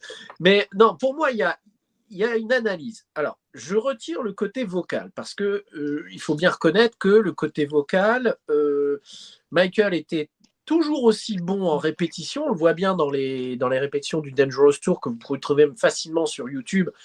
Il est capable totalement de chanter toutes les chansons, on le voit bien, y compris des chansons qu'il ne fera pas sur scène comme Remember the Time et qu'on regrette largement. Donc, mais au plus on avance, au plus l'ajout comme disait Richard tout à l'heure, au plus il y a un ajout de playback qui quasiment frôle le 100% pour le History Tour à certaines périodes, surtout quand il est malade ou quand il est fatigué, c'est encore plus flagrant. Et puis parfois, on a la chance de tiens, il y a du vrai, il y a du live. Mais c'est vrai que pour la plupart du temps, on assiste quasiment à un peu comme sans doute parfois à une certaine époque Madonna, on assiste quasiment à 100%. Donc c'est vrai que au plus il prend de l'âge, au plus il insiste lourdement sur la répétition des clips sur scène, parce que c'est vraiment l'objectif, je pense, les copains, c'est vraiment de rendre ce qu'on a vu dans les clips vidéo sur scène, ce qui n'est pas évident, mais en même temps avec les années, les effets spéciaux changent, évoluent, et on assiste à un Barnum. Et je pense que le beau est... Excepté Billie Jean qui voulait coller sur Motown 25, qui a toujours resté sur le modèle de Motown 25. Avec une différence quand même. C'est que si vous regardez bien, Billie Jean a très vite eu sa partie Motown 25 et collé le break de fin, où il commence à faire de plus en plus de figures qui n'étaient pas dans le Motown 25, c'est-à-dire du locking, du popping, etc. Enfin, Michael en parlera mieux que moi. Mon Dieu, c'est le documentaire de Thriller 40. Non, mais c'est vrai, c'est exactement ça. Je leur ai donné quelques tuyaux, écoute, bon. Malheureusement, ils l'ont dit moins bien que moi. Bon, voilà. Et comme je ne savais pas parler anglais, bon, mais et donc, tu vois qu'il rajoute ça. Et moi, je trouve qu'au plus on avance dans les tournées, c'est-à-dire bas de tour, parce que tout à l'heure, il y avait quelqu'un sur le chat qui disait il n'a jamais fait aussi bien Billie Jean qu'au Victory Tour. Alors, je ne suis pas d'accord, parce qu'au Victory Tour, il est complètement déchaîné. Il est déchaîné, il fait des trucs de partout, il fait des tours, machin. Alors, il a une énergie de dingue, mais il contrôle rien. C'est moi qui rien. Un électron libre. Dans tous les sens. Son moonwalk, il le fait tellement à toute vitesse que du coup, ça perd de l'illusion. Regardez bien au fur et à mesure de Billie Jean, vous passez au bas de tour. Oui. Ça reste encore très énergique, mais c'est déjà plus contrôlé. Et déjà, Billie Jean, il est tout seul sur scène aussi. C'est un détail important. Il n'y a plus les frères pour l'emmerder. Depuis Germaine, c'est Tito. Plus Germaine. Vous passez au Dangerous Tour. Là, on commence déjà à voir un maître à l'œuvre. C'est-à-dire qu'on n'est plus dans l'énergie pure, on est dans le contrôle. Et alors, le History Tour, avec la petite mallette, la valise, on est dans une mise en scène de A à Z. Et moi, je suis désolé, cette performance du Billie Jean au History Tour, complètement mis en scène de A à Z, ok, c'est plus l'énergie pétante de ses 20 ans, mais quel contrôle, quelle maîtrise, quel disque. Il en fout plein la gueule et il te montre encore des figures nouvelles. Dans la fin, il te montre encore la petite figure à la Charlie Chaplin, etc., qui rajoute machin. Michael en parlera mieux que moi, mais moi, je trouve que c'est extraordinaire. Alors, par contre, côté vocal, c'est sûr que là, on a perdu. Côté vocal, on a perdu, parce que si vous prenez le Victory Tour et le Bad Tour, Billie Jean en vocal, c'est 100% live et c'est waouh, la vache. Le Dangerous Tour, c'est déjà alors le History Tour, c'est le disque. Mais par contre, côté danse, il n'y a plus totalement l'énergie, mais c'est un maître qui te montre comment ça marche. Je suis entièrement d'accord. Ouais. Vas-y, Michael. Après, je rebondis. Et en fait, je rebondis sur ce qu'Anne a dit. C'est vrai, Michael, durant le Victory Tour, quand il fait Billie Jean, c'est un électron libre. Hein. C'est une concentrée d'énergie. Il va partout. C'est vrai. C'est pour ça, comme je vous ai dit tout à l'heure, il est brut. C'est un diamant qui n'est pas encore poli, en fait. Quand tu le vois faire quand tu vois faire Billie Jean sur le bas de tour, tu sens encore le côté brut, mais tu sens qu'il commence à mettre en place la structure qu'on va tous voir.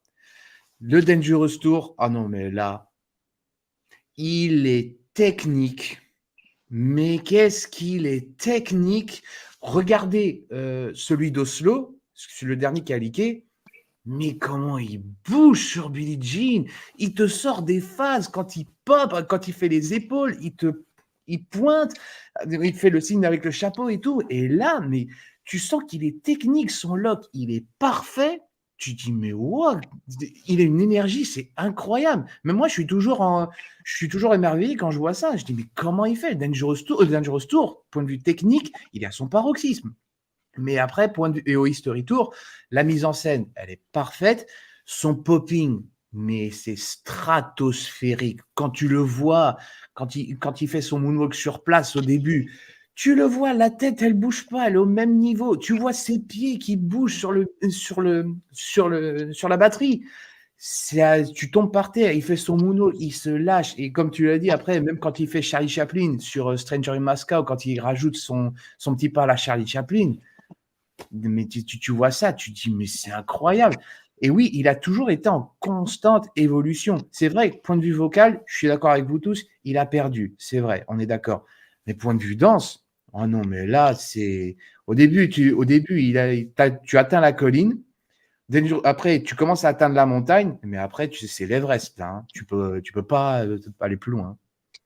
Je veux juste dire une Vas-y, chose. Yann. Vas-y, Richard. Ouais, c'est par rapport justement au playback, pour faire une petite aparté là-dessus, c'est que finalement, moi, c'est vraiment le point qui m'a le plus attristé au cours des années. Et puis un jour, j'ai compris, ça malheureusement, après son décès, et à la lecture du rapport d'autopsie et de ce que des médecins ont pu en dire d'ailleurs, c'est qu'en fait, il avait les poumons endommagés, Michael. Donc beaucoup moins de souffle qu'avant. Bon, déjà, l'âge, hein, mais surtout tout ce qu'il pouvait prendre comme médicament, tous les traitements qu'il avait eu, les anesthésies à répétition et autres, et ça fait pas du bien à l'organisme et les poumons ont pris un coup. Donc le souffle a pris un coup. Déjà qu'il avait une cage thoracique étroite qui fait qu'il avait déjà eu un pneumothorax, je crois, vers ses 18 ans par là, pour lequel il avait été amené à l'hôpital en urgence. Donc voilà, c'est que sa condition physique était déjà. C'est quelqu'un qui était très solide, hein, mais qui était quand même. Voilà, qui avait. Ça reste un homme, hein, de toute façon. Oui, ça reste un humain, mais ce que je veux dire là, c'est que ça reste un humain, mais qui, déjà, de par son hygiène de vie, si vous voulez, a fait que, déjà, les cordes vocales changent avec l'âge et la vieillise. Et puis, bon, tous les chanteurs vous le diront, tout le monde est passé par là, de George Michael, Céline Dion, ils sont tous opérés à un moment donné des cordes parce qu'il y a des nodules qui se créent dessus, parce qu'elles travaillent beaucoup, elles sont très sollicitées, donc il y a forcément une fatigue organique, physique qui se crée. Donc ça, il s'est fait opérer ça après le Dangerous Tour d'opération aux cordes vocales.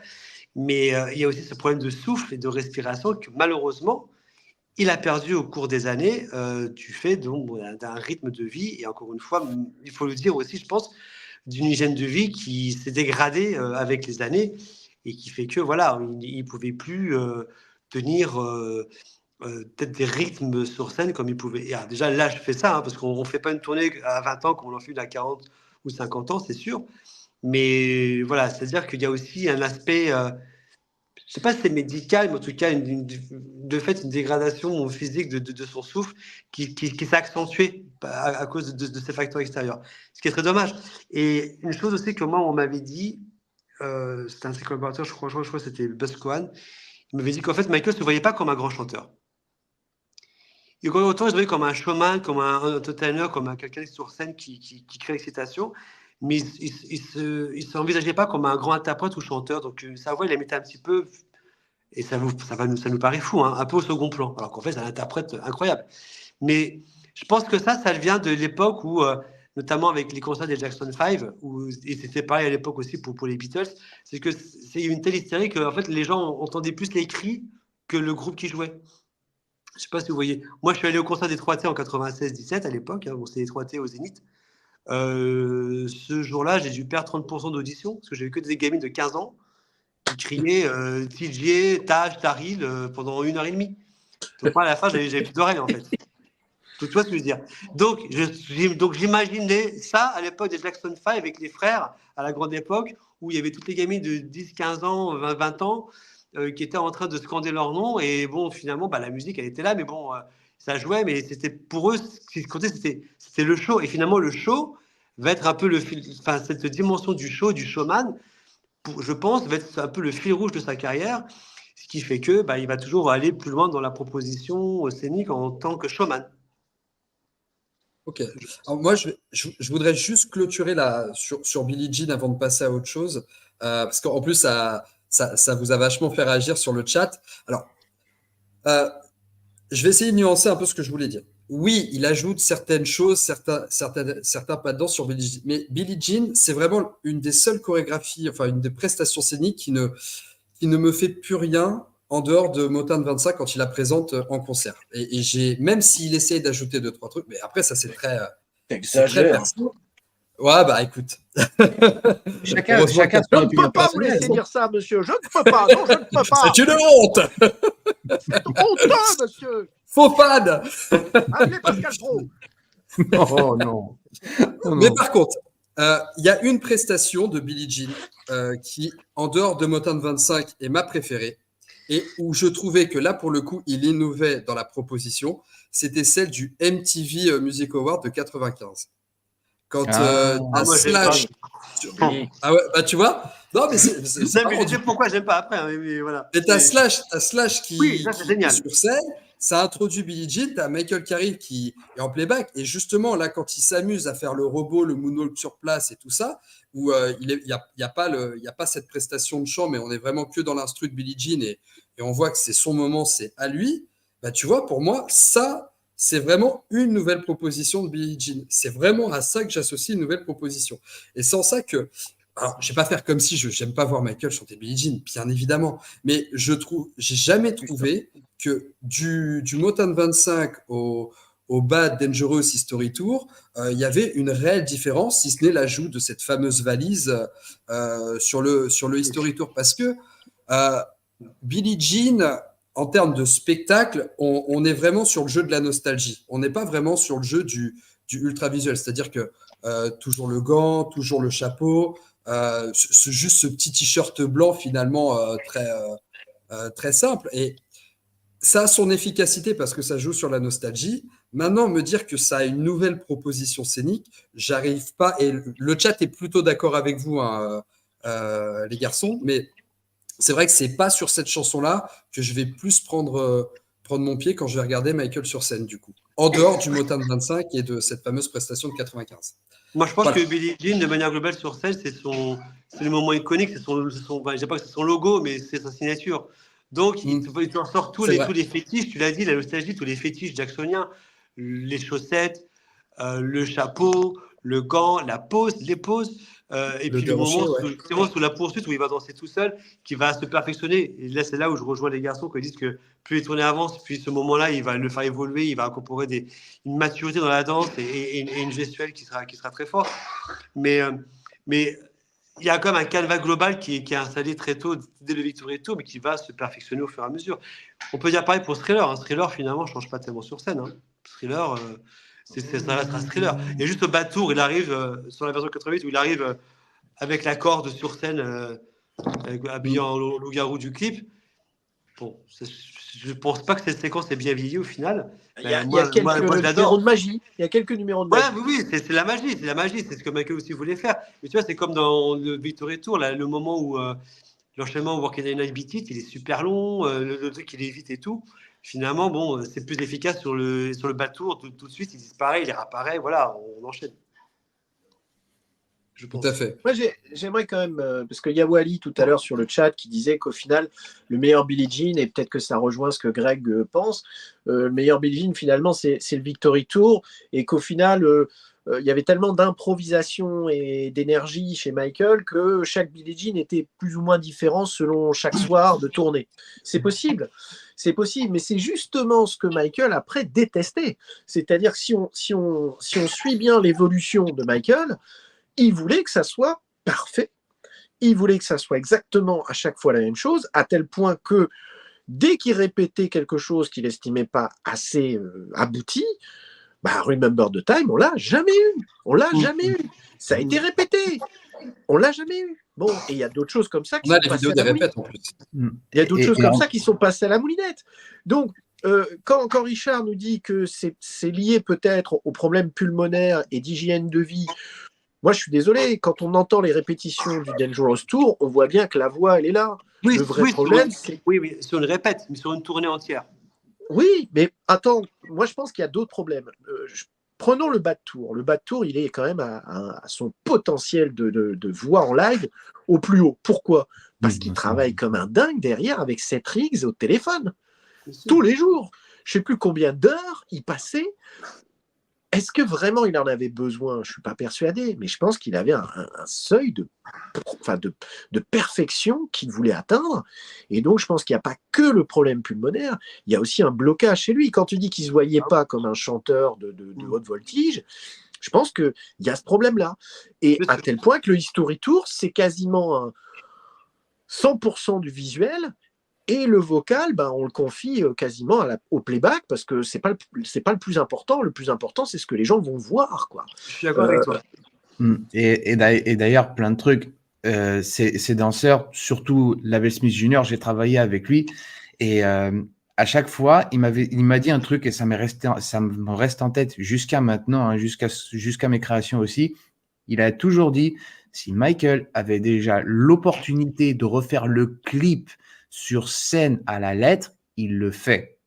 Ça, déjà, ça a toujours été un point d'honneur.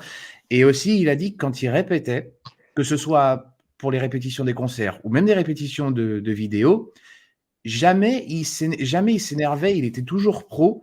S'il y avait un truc qui était bien, ça allait pour lui. Si jamais c'est la répétition, il y avait un truc qui clochait ou qui ne se sentait pas, il disait « Oh, ça va, c'est cool, on peut le refaire s'il vous plaît ?» Il s'énervait jamais. À chaque fois, il disait « On le refait. » Jamais tu vas l'entendre dire « Non, j'aime pas ça et tout. » Et à chaque fois, il dit « On le refait, jusqu'à ce que ce soit parfait. » Et même pour Remember the Time, d'ailleurs, Michael n'aimait pas Remember the Time, la Corée, je parle, il l'aimait pas du tout.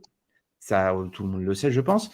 Et justement, quand on le voit au Soul Train Awards, où il est assis sur sa chaise et voilà qu'il bouge pas.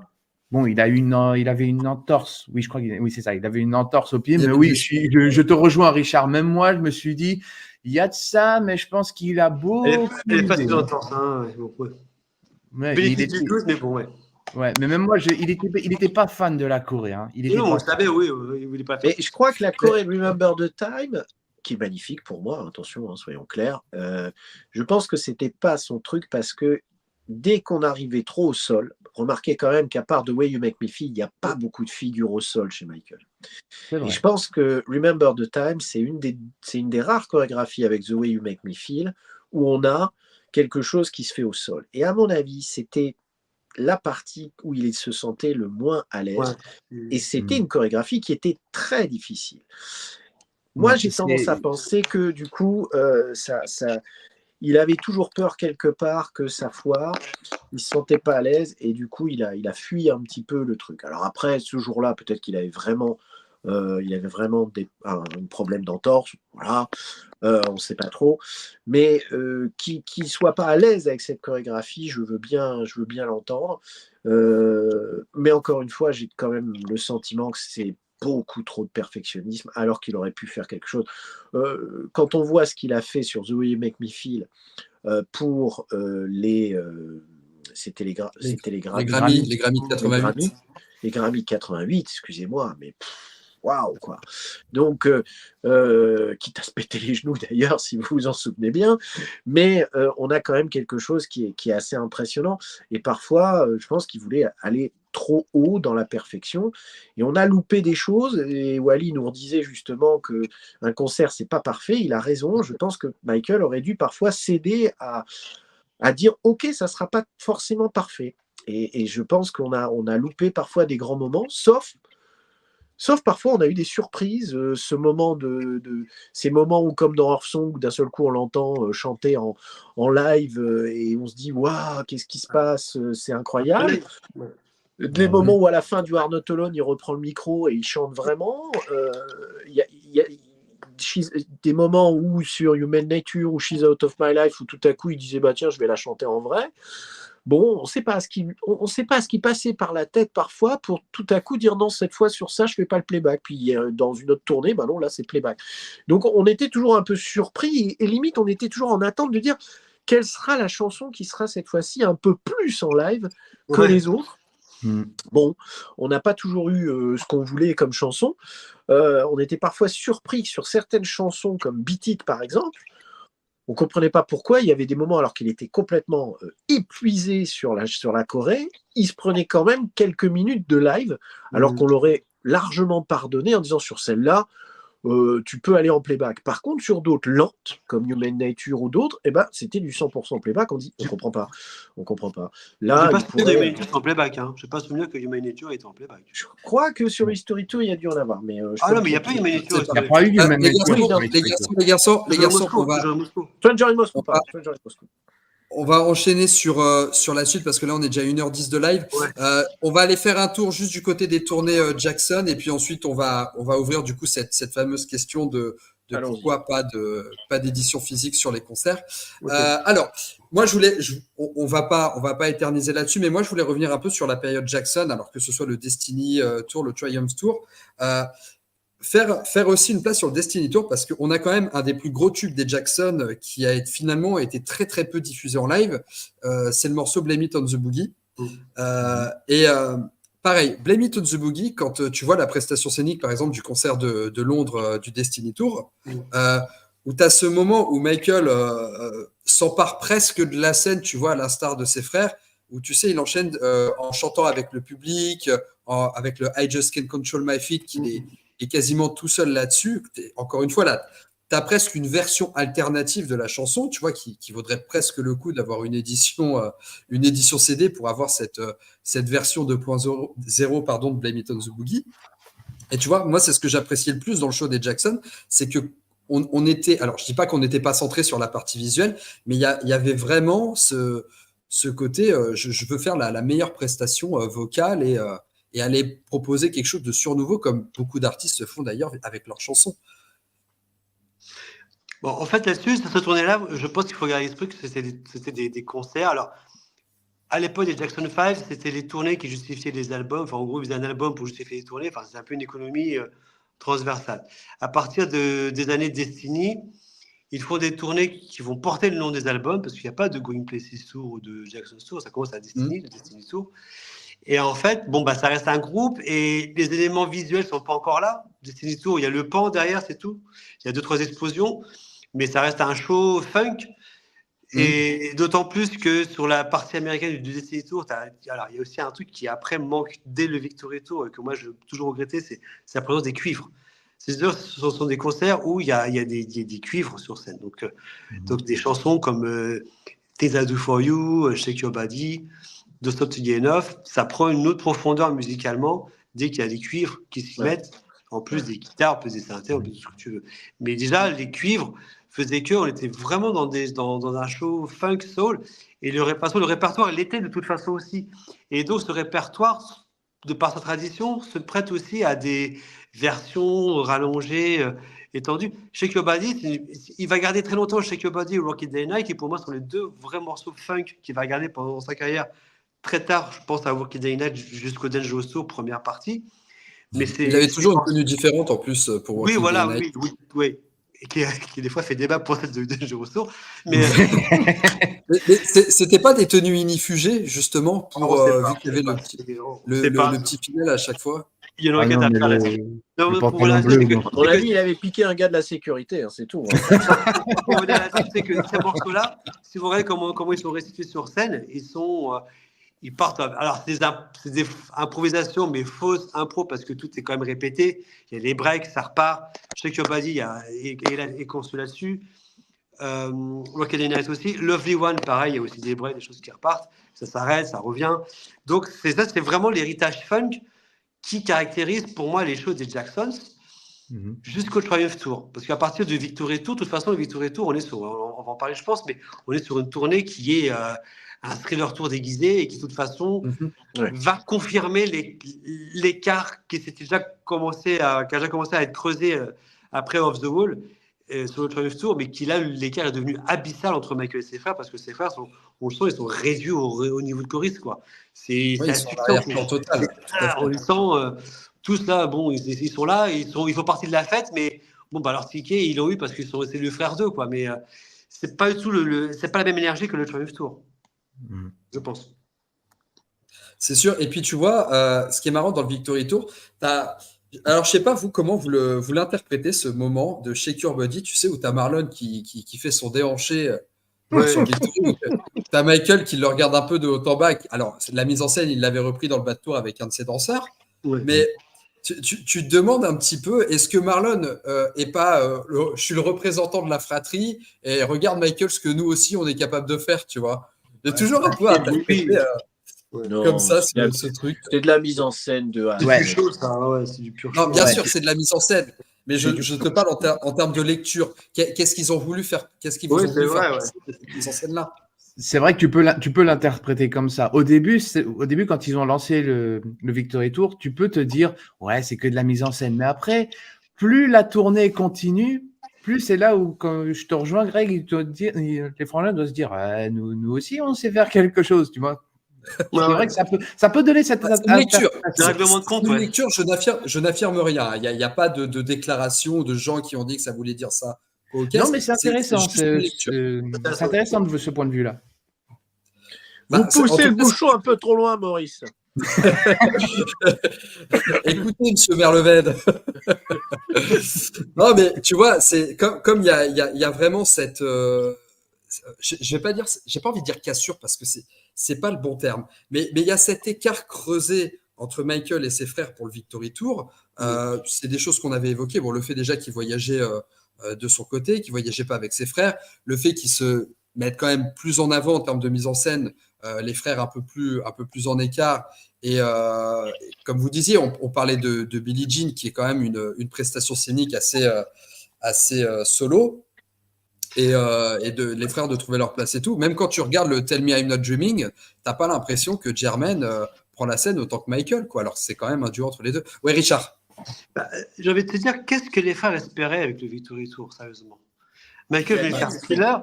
Non, mais je parle cyniquement. Qu'est-ce qu'ils espéraient? Ils pensaient qu'ils allaient Faire plaisir à être papa, le- Non, à mais papa Joseph. déjà, au troisième tour, quand c'est les morceaux de Michael seul, il faut se rappeler que sur Rock With You, les frères portent la même tenue que Michael en strass, quoi. Ils sont habillés comme lui dans le clip. C'est vrai. Ils suivent Michael sur le côté vestimentaire. Sur le Victory Tour, Marlon est habillé en Michael Peters, tu vois. Il reprend le blouson de Michael Peters, c'est le style du gangster joué par Michael Peters. Donc, qu'est-ce qu'ils espéraient sur le Victory Tour artistiquement de se dire on va être comme lui? Évidemment que les gens venaient voir Michael plus que les frères à cette époque-là. Il y avait cette fameuse blague qui disait que pendant une réunion sur le merchandising, ils avaient proposé de faire des posters de chaque frère. Et je ne sais plus lequel d'entre eux a dit bon, de toute façon, sur le Victory Tour, on va en vendre 3. Quoi, tu vois. Un génie. Donc, tu vois un peu Un l'ambiance, génie, quoi.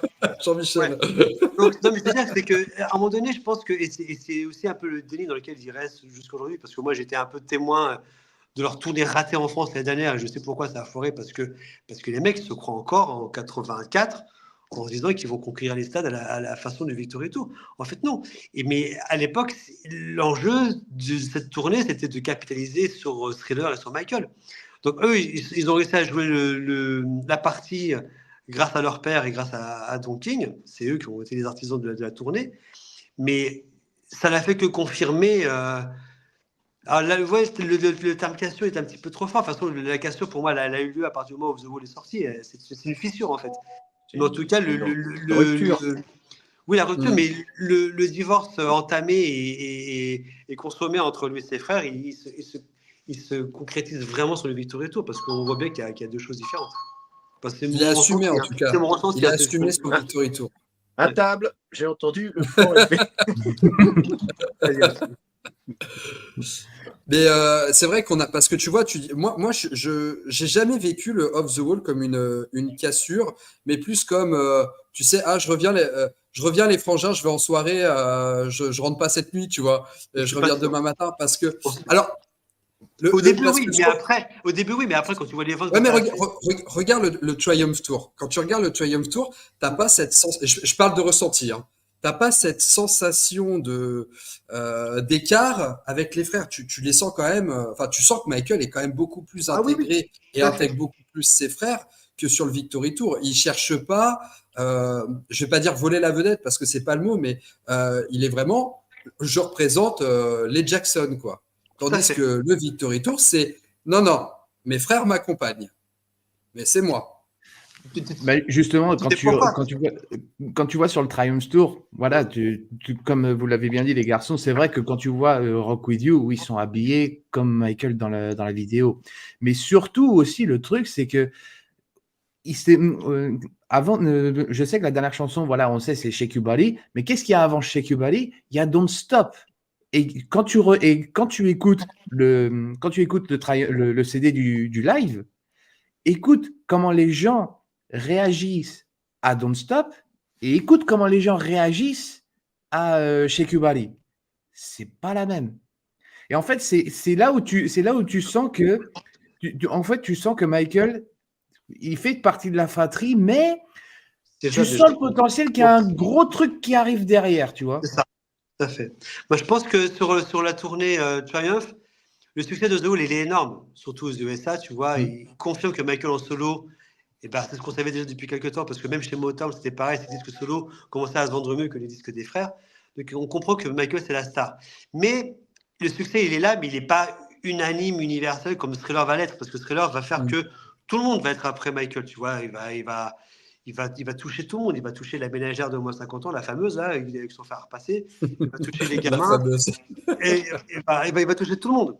Donc, c'est en ça que il a bien ça. Enfin, Michael, je suis d'accord avec ça, c'est que sur Off the Wall, ça commence à être là, l'émancipation se fait. Et je pense qu'elle commence quand Off the Wall sort, où le succès arrive, bon, la tournée arrive et tout, il a fait, il joue le jeu. C'est pour moi d'ailleurs, le Triumph Tour, c'est la dernière tournée des frères en tant que groupe, parce qu'après, c'est plus vraiment un groupe en 84, on a déjà parlé de ça. Mais surtout, c'est que l'écart commence à se concrétiser quand les Jackson sortent Triumph de la foulée de Off the Wall, qui est très bon, qui est un super bon album. Greg, je ne vais pas te convaincre parce que tu as fait des super vidéos là-dessus sur les albums des frères, mais ça se vend 10 fois moins. Ça se vend 10 fois moins. Donc ça veut dire quoi? Ça veut dire que les gens veulent voir Michael Jackson. Et dès le Triumph Tour, les gens commencent à vouloir voir venir, pour les gros fans et tout, ils veulent voir. T'as raison, quand Don't Stop Till You Get Off arrive, en plus Michael il fait mise en scène, il se met déjà, c'est pas une grue, mais il se met sur un truc où il arrive dans la fumée, où ça a une explosion, il apparaît dans un nuage de fumée sur Don't Stop Till You Get Off. Bah, c'est l'effet waouh du concert. L'effet waouh, il est sur un morceau de Michael. Shake Your Body arrive après pour terminer la chose bien funky, mais le gros moment où le gros hit de la tournée, c'est Don't Stop Till You Get Off, et c'est quand Michael arrive dans cette explosion. Il y a une espèce de déflagration dans la salle. Les gens sont sur le cul et il arrive et il a le costume du clip. Il a le costume de la pochette et du clip. Donc il arrive, c'est déjà looké. Donc tous ces codes vestimentaires, reprendre un peu les clips, reprendre un peu l'univers de ce qu'il a fait sur ses pochettes de disques, et ben il va le développer sur Thriller. Et après on connaît la suite. Parce que tous les codes, après, il va les recycler. Ouais, Yann. Moi, j'aurais une théorie. Genre, voilà, vous en faites ce que vous en voulez. Vous pouvez la mettre sous le sapin pour Noël. Mais est-ce qu'on n'a pas un Michael qui prend de plus en plus confiance en lui au fur et à mesure et qui va justement prendre cette distance, cette rupture ou ce divorce avec ses frères au même moment où il divorce aussi avec son père? Et c'est pour ça que cette fameuse tournée qu'il subit, le Victory Tour, elle est déjà largement sous le signe d'un Jackson, d'un Michael solo, alors que les autres ne le sont pas. Parce que les autres, avant, il n'a pas encore cette confiance en lui de se mettre beaucoup plus en avant que les autres. Il n'a pas divorcé d'avec le père. Alors, c'est un sujet très freudien, hein, les enfants, hein, mais voilà, on a, je pense, avec Thriller, et Richard me contredira si j'ai tort, mais c'est vraiment avec Thriller qu'il divorce d'avec le père. Et c'est vraiment avec Thriller où effectivement il a ce succès qui dépasse en plus les États-Unis, qui confirme qu'il n'est pas juste la star d'un album Off the Wall, mais qu'il est la star maintenant de 2 albums et qu'il a fait encore mieux que le premier. Et je pense qu'à partir de là, ça lui donne cette confiance de dire maintenant c'est terminé. La preuve en est, c'est que ça devait être une tournée solo, qu'il avait prévu de le faire, sauf que là, il ne peut pas le faire parce qu'il y a encore papa-maman qui supplie, surtout maman, de faire un petit truc pour les frères, parce que les frères, là, ils ont besoin de lui. Donc, qu'il ait le même costume, bon, ça me choque pas, parce que finalement, c'est très classique. Allez, les frères, on met tous le même costume, etc., machin. Mais ce qui est flagrant, c'est qu'au Victory Tour, il y a beaucoup plus de mise en scène. On l'a revu là avec le documentaire Thriller 40, les images étaient extraordinaires. Moi, j'insiste aussi sur le fait qu'il y a la présence de la magie, parce que je suis un grand fan de magie, et que Michael va utiliser comme peu d'artistes, il va utiliser la magie en faisant appel à des magiciens. On sait qu'il était entouré Voilà, le lean par exemple, mais il n'y a pas que ça, parce que bon, il y a David Copperfield qui va le conseiller sur pas mal de choses, mais dès le début, il y en a d'autres. Il y a Doug Henning qui est un Oui, grand Training. américain. Il y a Doug Henning dans les années 70. Il y en a un autre qui est un Allemand. C'est d'ailleurs lui qu'on voit dans les coulisses où Michael est en lévitation. J'ai plus le nom de ce magicien allemand. Mais lui, vous voyez la photo où Michael est en lévitation et vous avez ce magicien qui est là. C'est un magicien allemand. Vous avez bien sûr Siegfried and Roy. Il fera d'ailleurs une chanson. Voilà. Michael va tout le temps s'intéresser à l'entertainment en imaginant des trucs complètement à côté, c'est-à-dire carrément en utilisant la magie. C'est ce qui fait qu'on le voit disparaître pour Thriller. Il est là, puis il est de l'autre côté, il réapparaît pour Beat It, etc. Le fameux cercueil où il est à l'intérieur, et puis le cercueil est empalé et se part en flamme, etc. Tout ça, c'est des effets typiques de grande illusion, comme on dit en magie pour les spécialistes. Donc, il y a un décalage qui est énorme à partir du Victory Tour. C'est fini. C'est plus, et Richard a raison de le dire, c'est plus le concert funky, soul funk, tout le concert soul où on insiste sur la voix, l'harmonie des voix, les instruments, les cuivres, etc. Ça, c'est la période Jackson 5. Le côté funk avec les Jacksons où on fait des breaks à la James Brown, ils ont bien appris leur leçon, ils le font aussi, mais chacun a sa place. C'est-à-dire qu'effectivement, au Victory Tour, on sent tout à coup que les autres sont des figurants, alors qu'avant, non, ils avaient encore leur place, même si Exactement. au Triumph Tour, on commence déjà à sentir que Michael se détache un peu du lot, mais ils ont encore tous leur place. À partir du Victory Tour, c'est fini. C'est le Thriller Tour en réalité. Bien sûr, déguisé. Tout à fait. Et je vais te dire une chose, Yann, moi je suis à 100% d'accord avec tout ce que tu viens de dire, et je vais même appuyer, tu vois, pour moi, Off the Wall, c'est le moment où Michael prend conscience qu'il a vraiment pas besoin de ses frères pour réussir, et Thriller, c'est le moment où il prend conscience que ses frères le ralentira. En fait, si tu veux, et surtout je reviens sur un point par rapport à Joe, c'est la dernière fois où Joe va avoir la main mise sur Michael sur un projet, ce sera le Victory Tour. Et ce sera un peu l'ultime projet sur lequel. Après, il y aura les Family Honor, c'est bon, qui est autre chose, puis qui est tellement anecdotique, voilà. Mais le Victory Tour, c'est la dernière fois où Michael, et d'ailleurs Joe, en se servant de Catherine, ils ont allez, va lui dire que tu le fasses pour toi, bon, Michael va le faire pour sa mère. Parce que finalement, ça va avoir raison aussi d'une relation que Michael avait à un manager qui s'appelle Ron Weisner, qui a aidé Michael à gérer sa carrière de son arrivée chez CBS jusqu'à Thriller. Et il a fait un livre qui est très intéressant, que je vous invite à lire.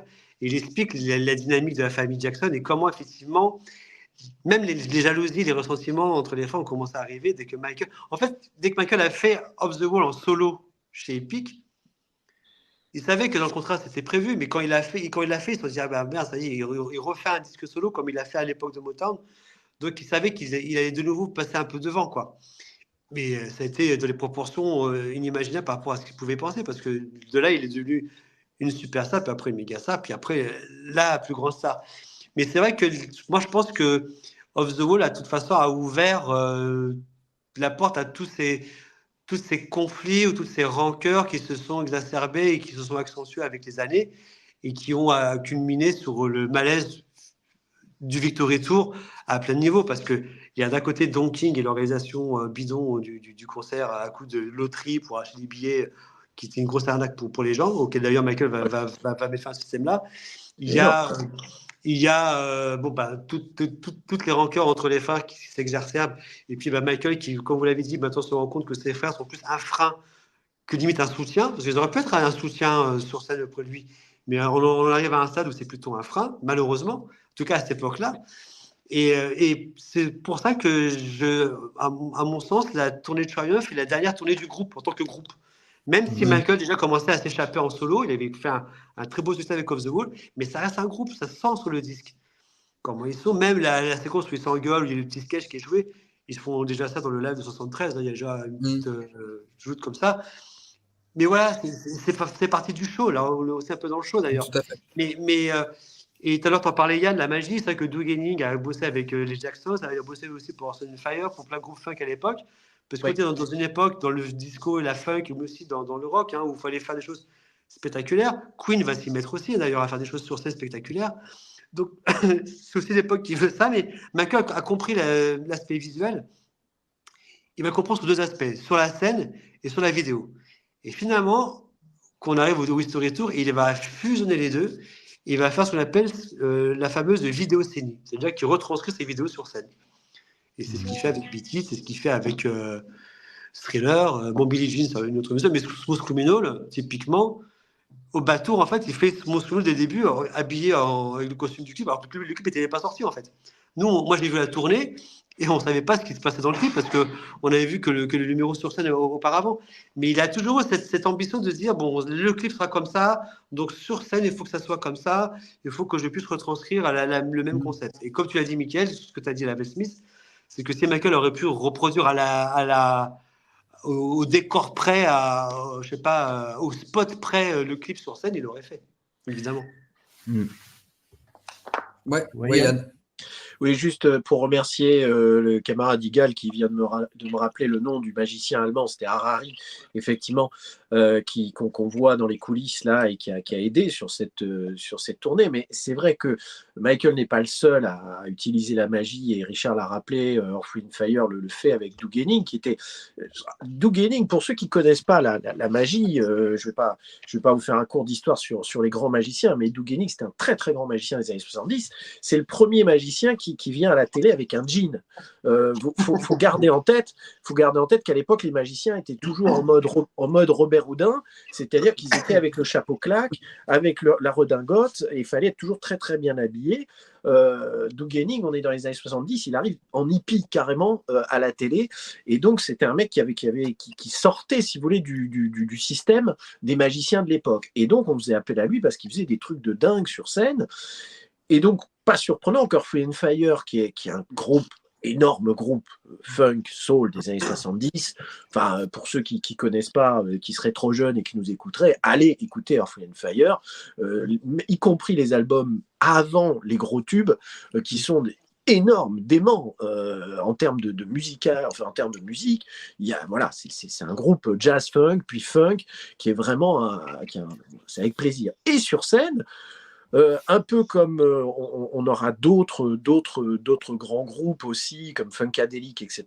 Il y a des trucs de dingue, il y a des vaisseaux spatiaux qui arrivent sur la scène, etc.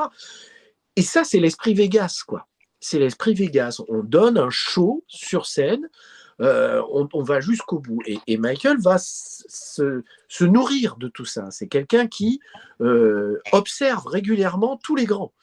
Il le dit très très bien. Il a cette fameuse phrase où il dit, voilà, il faut se nourrir des grands, et il va se nourrir de la comédie musicale, il va se nourrir des lives qu'il a vus, il va se nourrir d'un James Brown, il va se nourrir de la magie aussi, parce que c'est un grand fan de magie. Et donc, on va assister à chaque fois à un truc en plus dans chaque tournée. Et en même temps, c'est quelqu'un qui a besoin de repères. Et on va voir que, au final, il va reprendre un peu de structure qui va garder jusqu'au bout le fameux medley Jackson 5, quasiment, qu'on va garder avec le fameux I'll Be There, qui sera sempiternel et qui sera présent. Pendant un bon moment, Working Day and Night, qui va être présent aussi.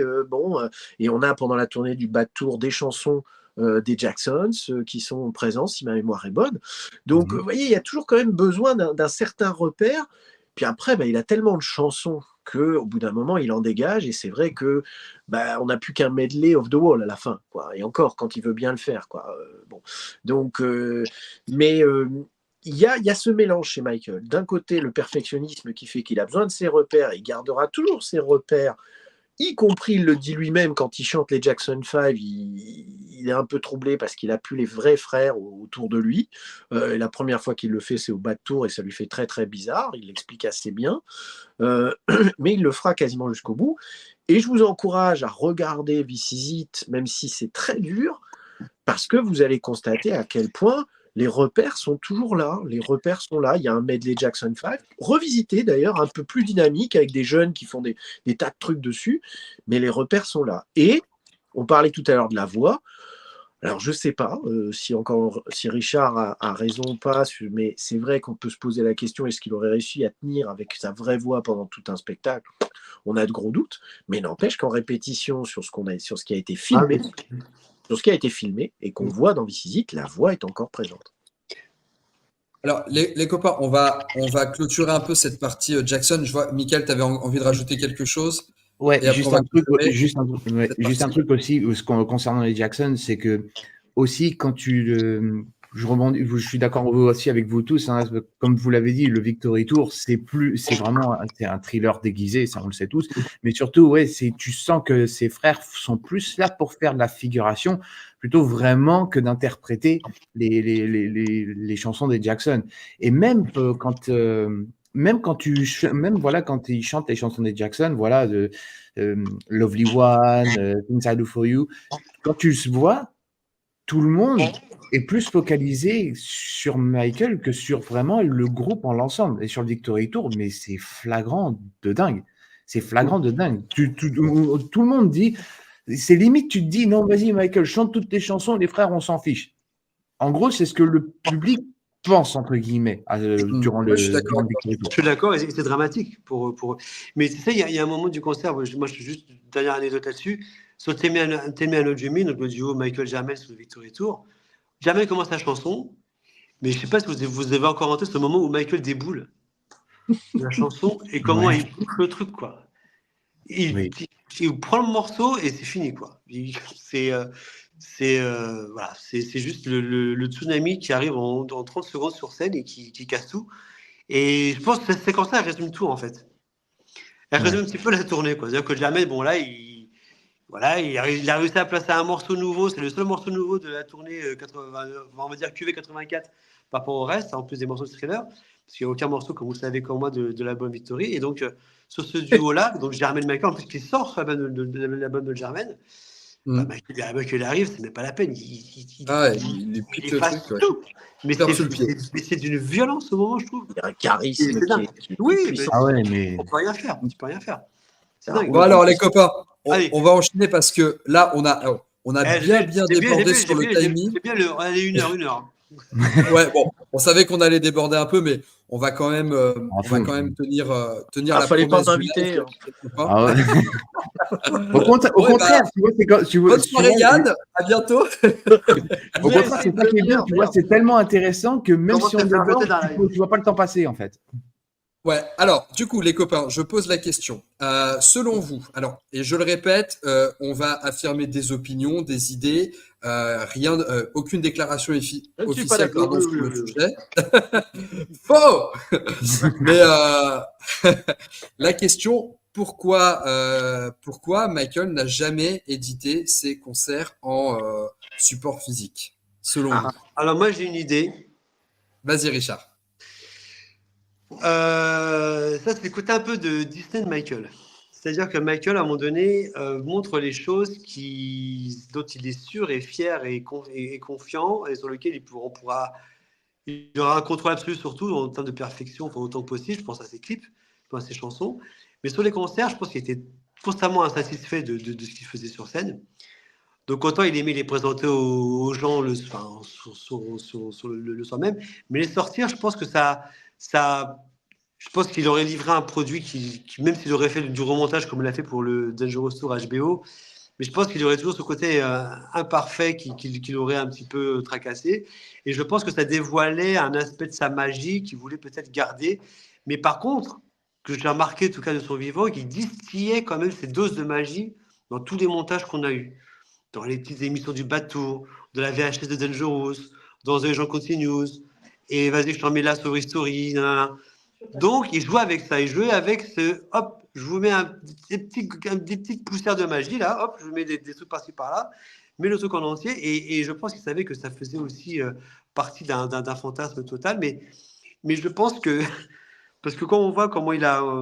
Moi, j'ai beaucoup discuté avec l'ingénieur du son qui a fait l'album live, comment il m'a dit quand Michael a absolument tenu à refaire ses prises vocales parce que qui pourtant était très bonne selon l'ingé son, mais je dis, mais attends, sur concert, t'avais le feu, c'était formidable. Il dit, non, non, je ne veux pas faire ça comme ça, je vais prendre un autre micro, je vais te refaire les prises, tu verras, ce sera mieux. Et en fait, il a refait à 80% l'album live, en fait, c'est des prises studio de Michael qu'on entend sur le disque, il faut le savoir.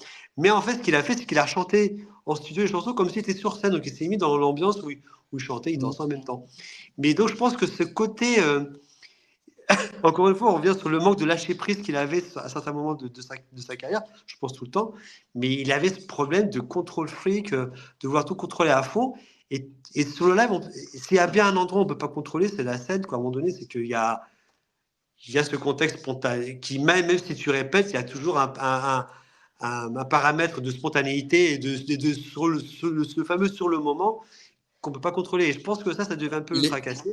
Il était même pas satisfait finalement de sa prestation sur Motown, sur les Rien que ça. Motown 25. Pour la fameuse pointe de pied. Mais donc, en fait, je me dis que finalement, ça a été miraculeux que de son vivant, il approuve la sortie de Jorosto Bucarest. Parce que moi, quand c'est sorti, j'ai appris que c'était sur le coffret de Ultimate, j'ai fait ah bah merde, putain, il s'est passé un truc. Parce que pour qu'il accepte de lâcher ça, c'est qu'il a juste passé un truc. Parce que avant, si vous vous souvenez bien, on avait les clips de Billie Jean Live 84 qui est super, mais qui est très monté, qui est clippé. En fait, c'est clippé.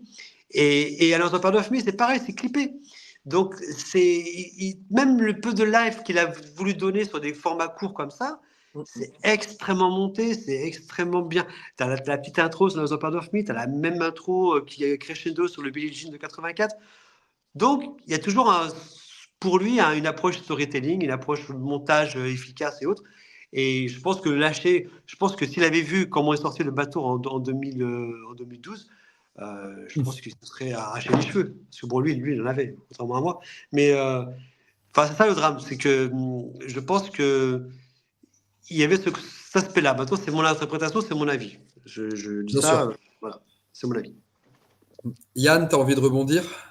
Oui, non, mais je suis assez d'accord avec ce que dit Richard. Je pense qu'il y a un vrai problème de perfectionnisme qui bloque Michael là-dessus, ce qui explique à quel point on a que des montages. On le voit bien dans Moonwalker, on a droit effectivement à ce passage extraordinaire de Man in the Mirror dans les tout débuts, dans l'introduction. C'est magnifique, les images sont superbes. Le clip de Another Part of Me aussi. Mais c'est des bouts de différents concerts qui sont mis bout à bout, qui montrent un Michael dans des différentes situations. Évidemment, la performance est incroyable, le montage est très très beau, mais on n'a jamais un vrai concert de A à Z, à part finalement dans ce coffret qui sera où il va lâcher prise. Je pense qu'il va lâcher quelque chose parce que en gros il est obligé d'eux. Mais à mon avis derrière, je suis persuadé qu'il y a une certaine insatisfaction et qu'il n'avait pas du tout envie que ce concert du Dangerous Tour soit mis en DVD. Je pense que c'était pas du tout sa volonté. Ah, attendez, j'ai John Branca qui me dit que des concerts filmés, ça n'a jamais existé. Ah bon, ah pardon, excusez-moi, autant pour moi. Mais blague à part, on a certainement des bandes quelque part. Je ne sais pas où elles sont, ces bandes. La question qui revient, et tu vois, il y a Lars qui l'a posée, pourquoi filmer avec super caméra? Moi, je vais même plus loin. Pourquoi filmer ces concerts pour finalement ne pas le sortir? Alors, la question qu'on peut se poser, c'est, je vais te donner la parole tout de suite à Michael, pour lui, mais peut-être se dire, il y a d'abord une volonté, peut-être se dire, bah tiens, je vais filmer et pourquoi pas le sortir, et c'est après coup qu'il se dit non, finalement, je préfère pas le sortir. Moi, je pense que déjà, il filmait pour lui, après les revoir et comprendre ce qui allait, ce qui n'allait pas dans le concert. Donc, c'était un petit travail pour lui. Voilà. Mais de toute façon, à partir de 80, il archive toute sa vie. Donc, on peut se poser la question pourquoi avoir filmé en HD les concerts, d'ailleurs très tôt, parce que dès le Victory Tour, mais pourquoi autant de photos, pourquoi autant de démos, pourquoi aussi moi j'ai une théorie qui dit quand vous voyez une vidéo, il y a la photo qui va avec, quand vous voyez une photo, il y a la vidéo qui va avec aussi. Donc tout ce que vous voyez en photo de Michael, il y a une vidéo qui va avec. Quand vous savez la photo où il est avec les drapeaux là, de scout, il est les pop pads, et ben il y a une vidéo de ça. Voilà, c'était filmé. Moi j'ai réussi à choper un tout petit bout de ça. J'avais mis à l'époque sur l'Insta de MJ Street. C'était filmé. Donc, ils ont filmé la séance photo, ce truc-là. Donc, tout est filmé. Vincent Patterson me racontait que même sur les tournages, ils avaient toujours un micro sur eux, ils étaient toujours en train d'être filmés, machin. Quand on voit les images de making-of Black or White qui ne sont pas sorties, pareil. Pourquoi ils ont filmé tout ça? Pour nous sortir un tout petit making-of rikiki de 1 minute, je ne sais pas combien, sur la VHS de Dangerous à l'époque, alors qu'on a découvert des images de dingue où on les voit parler sur la voiture, on les voit parler avec les danseurs indiens et tout. Donc c'est dingue. En fait, je pars du principe qu'il a il a tenu à archiver sa vie en s'inspirant, je pense, de ça, de pas mal d'hommes de pouvoir enfin de grands noms de l'histoire. Je pense qu'il a voulu archiver sa vie comme ça. Mais le drame de ces archives, c'est qu'aujourd'hui, elles ne sont pas comment elles sont gérées, parce qu'on comprend que les States n'a pas tout. Moi, j'ai eu l'expérience, là, j'ai appris que sur les photos, notamment de Sam Emerson, ils sont loin d'avoir le compte et ils ont beaucoup, beaucoup de manques. Et donc voilà, il y a un gros contentieux encore là-dessus qui se crée en ce moment.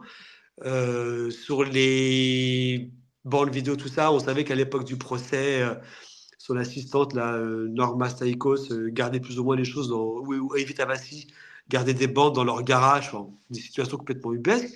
Donc on se demande où sont les choses. Quand on voit des démos de history, enfin des bobines de l'époque history en audio arriver sur des sites de vente aux enchères, on se pose des questions. Qu'est-ce que ça fout là, quoi? Donc moi je pense que s'il a tout tourné en HD, je pense qu'il voulait rester à la pointe des technos de l'époque. Donc dès que c'était possible, faut se rappeler que Queen. Alors je vais rebondir sur ce qui a été dit sur le chat par rapport à Queen.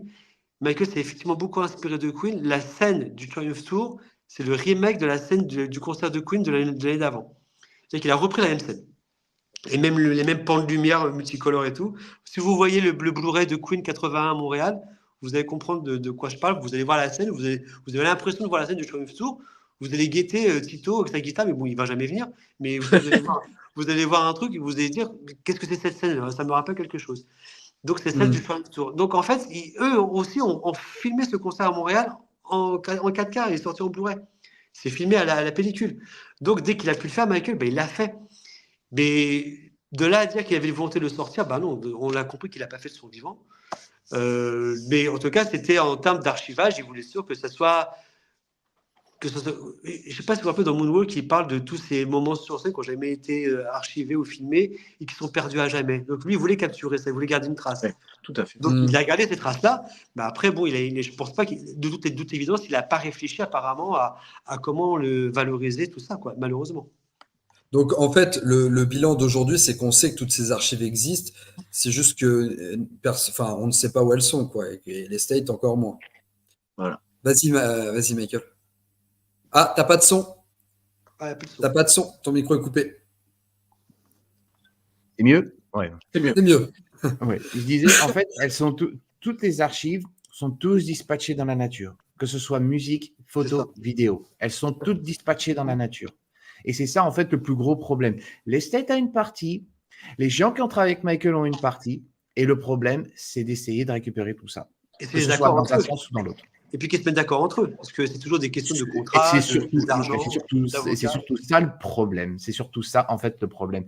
Mais je rebondis aussi sur ce que vous avez dit, c'est que Michael, oui, il se filmait souvent, gardait une trace, mais surtout un truc, c'est que quand vous voyez, voilà, sur Man in the Mirror, comment était le concert et de toutes les archives où tu montres que le concert de Michael était énorme, c'est pas pour montrer à la télévision, c'est une invitation pour vous dire le concert est énorme, allez voir son concert. C'est plus une bande-annonce en fait de son concert pour dire allez le voir. Michael pensait comme ça, je pense. C'est pour ça que vous voyez pas beaucoup de vidéos de concerts parce qu'en gros, c'est pas un concert. Les concerts de Michael, c'est pas des concerts qu'il faut que vous voyez à la télévision ou genre en streaming sur Netflix. Non, c'est un concert où il faut que vous alliez. Et voilà, par exemple, vous qui avez vu le History Tour, le Bad Tour, le Dangerous, moi, je vois ça à la télé. Pour moi, c'est quelque chose déjà d'énorme. Mais vous qui l'avez vécu, vous allez me dire, vous décrire les concerts de Michael, c'est impossible. Il faut le vivre. Et c'est exactement ça. C'est pour ça que vous voyez quasiment pas ou très peu de vidéos de Michael en concert. C'est simplement pour ça. C'est sa façon de faire. Il a toujours dit ça. Il l'a toujours revendiqué.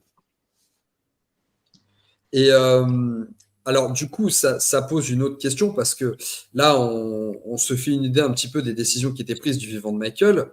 Maintenant que Michael n'est plus là, vraiment la question qui revient depuis une semaine, depuis cette découverte dans cette qualité d'image du Victory Tour, c'est bon, déjà, est-ce que l'estate a ce fameux Victory Tour en entier? Est-ce qu'il a été remanié en entier? Et pourquoi aujourd'hui l'estate ne le sort pas? Alors, on a répondu un peu à cette question parce qu'on a évoqué le fait que on ne sait pas où sont les archives, on sait juste qu'elles existent. Ce serait une grosse chasse au trésor. Et puis encore une fois, il faudrait que l'estate ne soit pas trop radin et que les détenteurs de ces archives ne soient pas trop gourmands, de trouver une espèce d'équilibre entre les deux. Parce que moi, je suis convaincu que Victory Tour, tel qu'il a été présenté dans Thriller 40, on l'a évoqué dans le live la semaine dernière, mais tu fais une sortie en streaming ou une sortie, même une sortie ciné. Là, on a le concert. Regarde, on a eu Taylor Swift, on a là le concert Renaissance de Beyoncé. Ça cartonne en salle. Oui. Donc, tu mets un Victory Tour 4K. J'ai du mal à penser que ça ne toucherait pas le grand public. J'ai du mal à penser que les gens ne seraient pas au rendez-vous pour aller voir un concert de Michael au cinéma. Bien sûr. Et je pense que moi, ils ont le concert relancé parce que dans le documentaire, on voit des extraits vraiment différents. On voit le début, on voit Beat It, on voit Billie Jean. Donc, ils n'ont pas les trucs entre les deux. Mais je pense qu'ils ont ça, mais ils préfèrent, comme je l'ai expliqué, pour eux, développer une comédie musicale, ça coûte moins cher que sortir un truc comme ça au final, paradoxalement, parce qu'ils ont juste la licence à une production de comédie musicale qui va tous taper au niveau des frais. Et eux, d'ailleurs, ils encaissent. Donc, sortir pour eux et de se dire, bon, ouais. Et puis, encore une fois, on se repose la question des droits. Est-ce que les frères n'ont pas malgré tout leur mot à dire sur, comme c'est un projet malgré tout labellisé The Jacksons, peut-être que les frères ont leur mot à dire et que ça coince. Maintenant, je dis ça, on sait que le Batour a été tourné. Moi, je me rappelle le témoignage des gens qui ont bossé sur le Batour de l'équipe Nocturne Production. Ils ont tous dit, bah non, on a filmé avec des caméras de ciné sur plusieurs dates. Ça a été fait, quoi.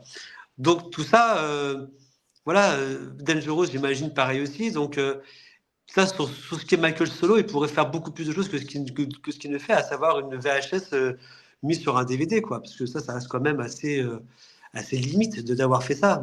Faut pas dire honteux.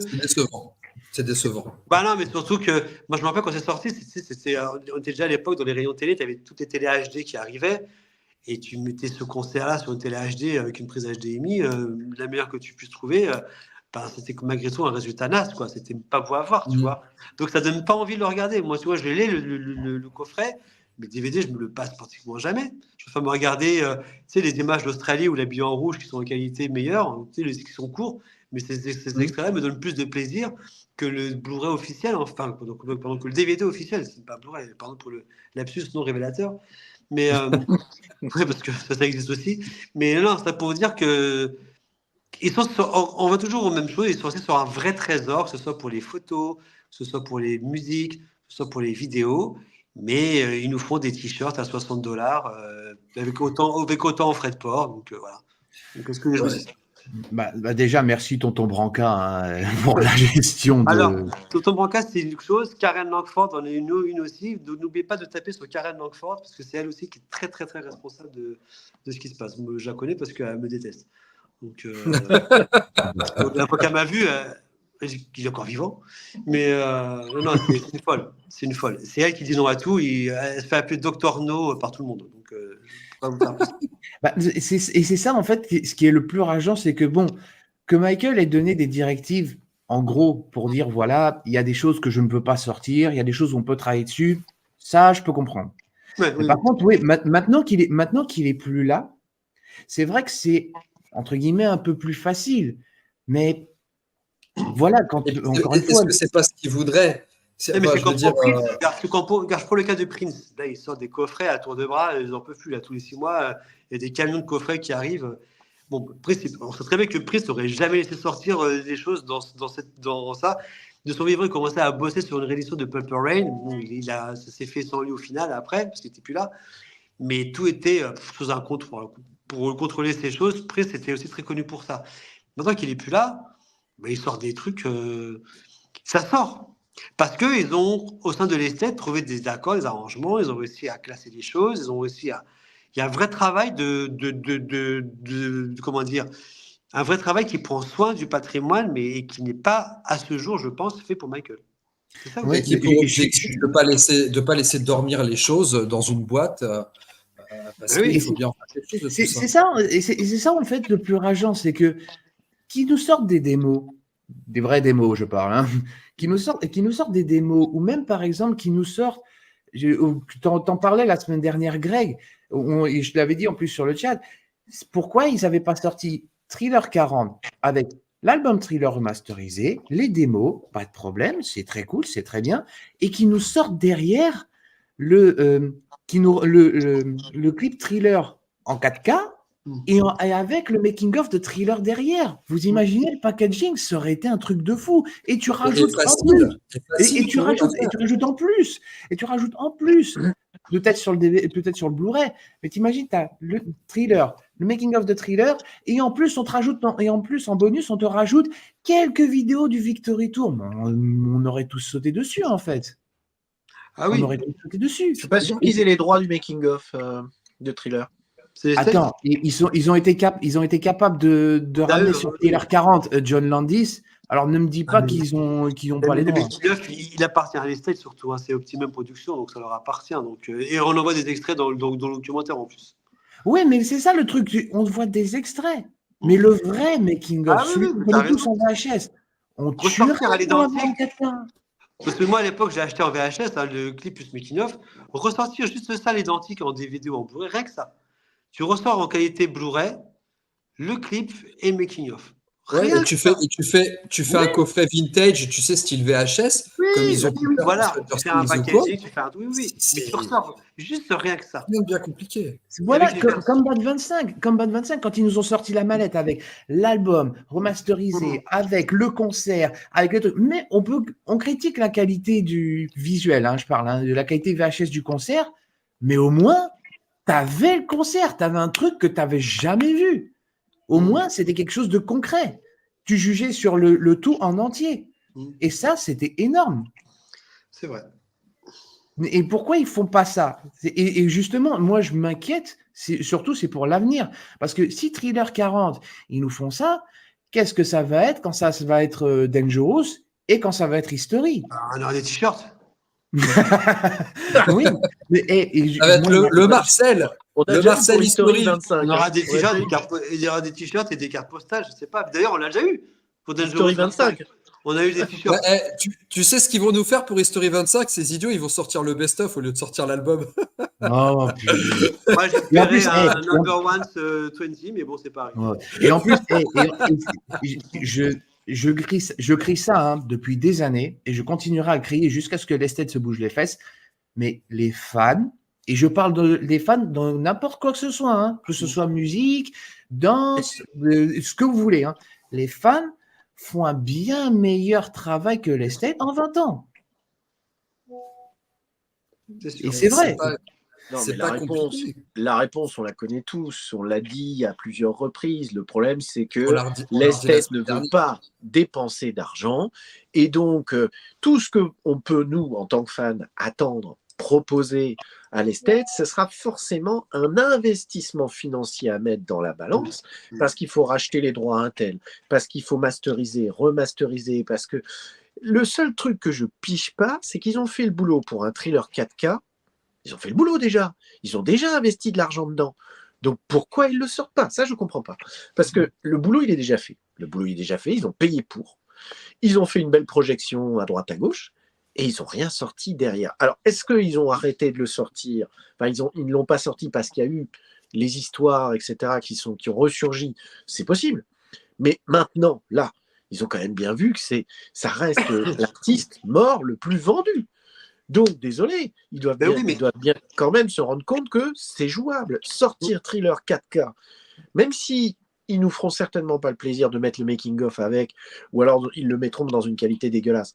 Mais on s'en fout. Qu'ils le sortent en Blu-ray, vu que le thriller a été remasterisé et on a des images de dingue, je ne comprends pas pourquoi ils le font pas. Parce que là, ils n'ont rien à payer.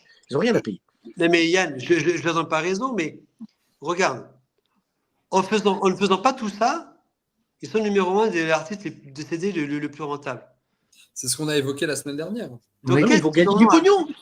Ils vont gagner du pognon, c'est leur but. Oui, mais ils disent, bon, il faut qu'on investisse. Ils vont se dire, on va faire 20 millions en investissant 0, on va faire les mêmes 20 millions en investissant 5. Bon, regarde les 5, on ne va pas investir, parce qu'en toute façon, on va les faire les 20 millions. Oui, mais ça, point de vue financier, ils pensent comme ça. Je ne dois pas raison, mais j'explique leur logique qui est complètement débile et qui est complètement qui est débile et en plus qui leur permet à eux de réécrire l'histoire parce que sous les couverts de comédie musicale et de show machin bidule, ou alors leur page Facebook, on ne va même pas en parler parce que c'est la science-fiction, cette page Facebook officielle de Michael, enfin, ou Instagram, enfin, tous les comptes qu'ils ont. Et le plus, c'est qu'ils réécrivent l'histoire, ils font des trucs, des erreurs, ils incluent des erreurs dans l'histoire de Michael, quoi. Donc, c'est pas possible. Mais encore une fois, hein, c'est que le problème, comme vous l'avez dit, ils veulent rien investir.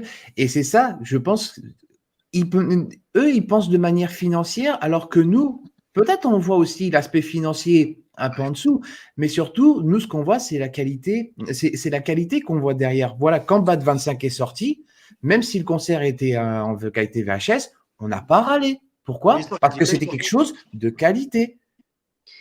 Et tu sais, le seul qui a concilié l'artistique et le financier depuis que Michael n'est plus là, c'est L.A. Reid avec Escape. Hein. C'est le seul qui a fait un projet qui a été rentable et qui s'est bien vendu et qui a quand même fait que artistiquement, on ne soit pas dans une déconfiture totale. Bon, il y a eu des parce que c'est un des derniers projets aussi qui avait quand même pour but de faire plaisir aux fans. Tu vois, quand ils ont décidé de faire cette version de luxe il y avait un vrai enjeu d'Album inédit supplémentaire. Ouais. Mais il y avait eu la déception de l'album Michael juste avant. Hein. Mais n'empêche, ça crée un vrai hit. Le vrai hit, ça a quand même créé un vrai hit qui est dans l'esprit des gens maintenant. Love Never Felt So Good fait partie des tubes Jackson, tu vois. C'est un tube posthume, mais c'est un tube. Oui, pourquoi? Parce qu'ils ont traité le matériel à la base avec respect. Exactement. Merci L.A. Reid, et pas à Branca. C'est L.A. Reid qui a fait voilà. Ça. Et c'est pour ça, moi, j'ai peur pour quand ça va être Dangerous, parce que, encore une fois, je suis désolé, les chansons qui n'ont jamais été sorties ou validées par Michael de Dangerous, c'est bon, il y a des playlists YouTube qui en sont consacrées, donc on les connaît tous. Mais imaginez. Et puis pas validé, il était prêt à les sortir pour l'édition 2001 de Dangerous. Donc, il voulait pas les sortir en 91, ok, mais après, je veux dire, aujourd'hui, je pense que Michael se serait premier à dire « Mais putain, sortez mes démos, ils ont que ça !» Même si les démos, elles sont peut-être pas terminées ou tu sens que c'est encore en travail, je suis désolé, toutes les démos qui sont sorties après son décès, je te parle des démos, hein, toutes les démos qui sont sorties après son décès, il n'y en a pas un qui va dire « Oh ben non, c'est un travail de nul et tout ». Au contraire, c'est de l'or. C'est de l'or, tu écoutes le travail de Michael tel qu'il est à la base. C'est un processus créatif, évidemment. Revenons au concert. Moi, je pense que c'est la même philosophie. J'allais dire qu'on a un peu dérivé sur le sujet. On est sur la même philosophie. On a une frustration énorme et ça ne changera pas. On a rien d'officiel à part parfois des VHS qui circulent et qui circulent à des prix pas possibles de concerts inédits. Ou des leaks sur Internet, on en a à foison sur certains concerts, donc pas toujours de très très bonne qualité. Moi, j'ai un peu du mal en tant que fan de me dire que l'esthète qui est censé protéger, accompagner un héritage artistique ne se dit pas, attendez, il n'y a pas de la très très bonne qualité sur Internet, moi je vais vous sortir un concert de bonne facture qui va permettre d'être la référence pour la période historique, pour la période Dangerous, pour la période Bad, etc. etc. Ils font pas ça parce que leur objectif, il est d'abord et avant tout financier. On l'a dit la dernière fois, la preuve en est, c'est qu'ils sont prêts quasiment maintenant à vendre le catalogue musical de Michael. Donc, c'est dans l'air du temps. Tout le monde le fait, et donc eux veulent le faire aussi. Pourquoi? Toujours dans l'esprit de faire de l'argent. Donc pour les concerts, c'est la même chose. On n'aura rien, même à un anniversaire, on n'aura rien, tant que ce n'est pas quelque chose qui coûte zéro et qui permet à l'esthète d'engranger un maximum. Bon, c'est malheureux, mais je pense qu'il faut ne rien attendre de l'esthète et se contenter des bonnes surprises qu'on peut avoir. Voilà, c'est tout. Quand je pense de l'époque, en 2010, où on avait l'annonce en 7 ans, 10 projets Michael Jackson vont arriver. Vraiment, et on en est où maintenant ?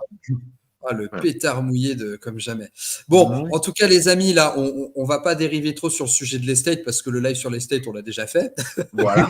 Et de toute façon, parce que là, on pourrait y rester encore des heures et malheureusement, Oui. c'est nos frustrations qui parleraient plus qu'une vraie productivité sur Oui, vaut mieux pas les en propos. parler, je vais être vulgaire sinon. Bon, en tout cas, bon, je suis content, on n'a pas trop débordé, 2 heures de live. C'était 1 heure au Au départ. contraire, le débat était intéressant.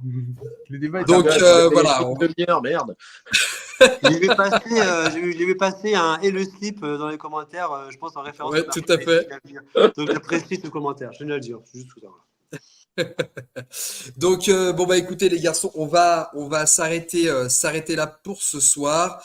Voilà, je pense qu'on a énuméré de bonnes suggestions quant à la question de ces fameuses sorties officielles. Donc, pour l'instant, je pense qu'il faut être capable aujourd'hui de se contenter de l'accessibilité de ces concerts sur YouTube, même si la qualité n'est pas au rendez-vous, mais moi, personnellement, ça m'a permis de voir quasiment toutes les tournées. Enfin, pas tous les concerts, hein, mais toutes les tournées. Et c'est déjà ça. Donc, bah, les garçons, je vous remercie beaucoup, encore une fois, pour vos interventions et votre participation à ce live. Est-ce qu'il y a une actu que vous voudriez partager avant de terminer? Non, j'ai vu passer sur le live là, quelqu'un qui demandait s'il y aurait pas, serait bien un magazine sur les tournées hautes. Alors oui, on commençait à penser à un nouveau sujet pour un nouveau numéro de Jam. Enfin, en fait, Jam, le truc, c'est que bon, bah, on n'a plus d'actu comme avant, donc ça, je pense que tout le monde l'aura compris. Donc, on essaie de faire ce qu'on appelle des magazines, ce qu'on appelle des MOOC, mi-magazine, mi-livre. Donc, c'est un petit peu, voilà, un positionnement un peu différent et sur lequel on va sur les sujets de fond. C'est pour ça qu'on a fait le numéro spécial Jackson il y a en 2021, je crois, pour les 40 ans du live. Et on a fait le spécial Thriller 40, là, il y a maintenant à peu près un an. Donc voilà. Donc là, on commence à penser à un nouveau sujet, mais c'est encore un peu trop tôt, mais on vous tiendra au courant. Parce que c'est un sujet de ce que j'ai vu. L'estate et les fans. Ouais, c'est ça Karen Langford. Toutes les photos de Karen Langford, j'ai un calendrier de l'avant, c'est très très bien. Le calendrier 2024 de Karen Langford. Le côté Jean Brancal, le côté Karen Langford. C'est un truc jamais vu. Les vacances au ski de Karen Langford et John Ça n'a jamais Branca. été fait et ça ne sera plus jamais fait après. Hein. On sera les premiers et les derniers. Mais non, par contre, blague à part, oui, c'est le thème qu'on a trouvé, de mémoire, n'a pas été fait. Voilà, donc, c'est tout ce que je peux dire. T'imagines l'esthé téléphone en 24 tomes. Voilà. Ça peut être Allez, sympa. numéro 1, premier mois. Avec le bonus spécial Jason Malaki, toutes ces démos. T'imagines le truc, hein, le tome 1 à côté Harry Potter et les reliques de la mort, c'est une Et en préface. bonus, toute l'équipe de Michael, mais en noir et blanc et inversé. C'est comme ça, le truc. Oh, Ouais, et un tuto sur comment utiliser un vocodeur pour avoir la voix de Michael. Exactement. Voilà. C'est ça. Bon, en tout cas, merci Et- beaucoup, et- les garçons. et- Merci oui, aussi à vous. Oui, Michael, je vais te donner la parole tout de suite. Et juste pour terminer, pour moi, j'ai une salle perso de danse chez moi, mais voilà, j'ai repris le chemin des salles, donc c'est pas impossible qu'il y a quelque chose qui arrive dans l'avenir. Ouh. Donc il va falloir suivre ton actualité de près. C'est prévu. Voilà, je dis rien pour l'instant, vous verrez. C'est John Branca qui t'empêche de parler. Ouais, c'est tonton Branca, ouais. C'est tonton Branca. Il y a une lumière rouge qui va pas laisser un pointeur là. Ouais. Moi, j'ai commencé aussi l'entraînement. Donc là, pour l'instant, j'en suis sur la chorégraphie de DS version History Tour. Je suis plutôt pas mauvais. Ouais, c'est là que j'avais que beaucoup de ponches avant. Hein. Ouais, après DIS, tu mets JB. C'est ça. Bon, bonne reprise à toi, Michael, pour la danse. Merci. Ouais, bonne reprise, Michael. Donc merci encore une fois. Moi j'ai passé un super moment avec vous comme d'habitude. De toute façon, je me lasse pas de ces moments. Et le chat, pareil, vous avez été super. Merci pour vos interactions, merci pour vos retours et merci aussi de partager du coup vos opinions dans la bienveillance. Et c'est toujours top. Voilà. Et pour ceux qui vont regarder ce live en replay, regardez-le en 2 fois parce que on aura fait le double. Et puis voilà. Je vous fais des gros bisous à tous et puis je vous dis à bientôt. Salut, Salut à tous. Salut. Ciao, ciao. Salut.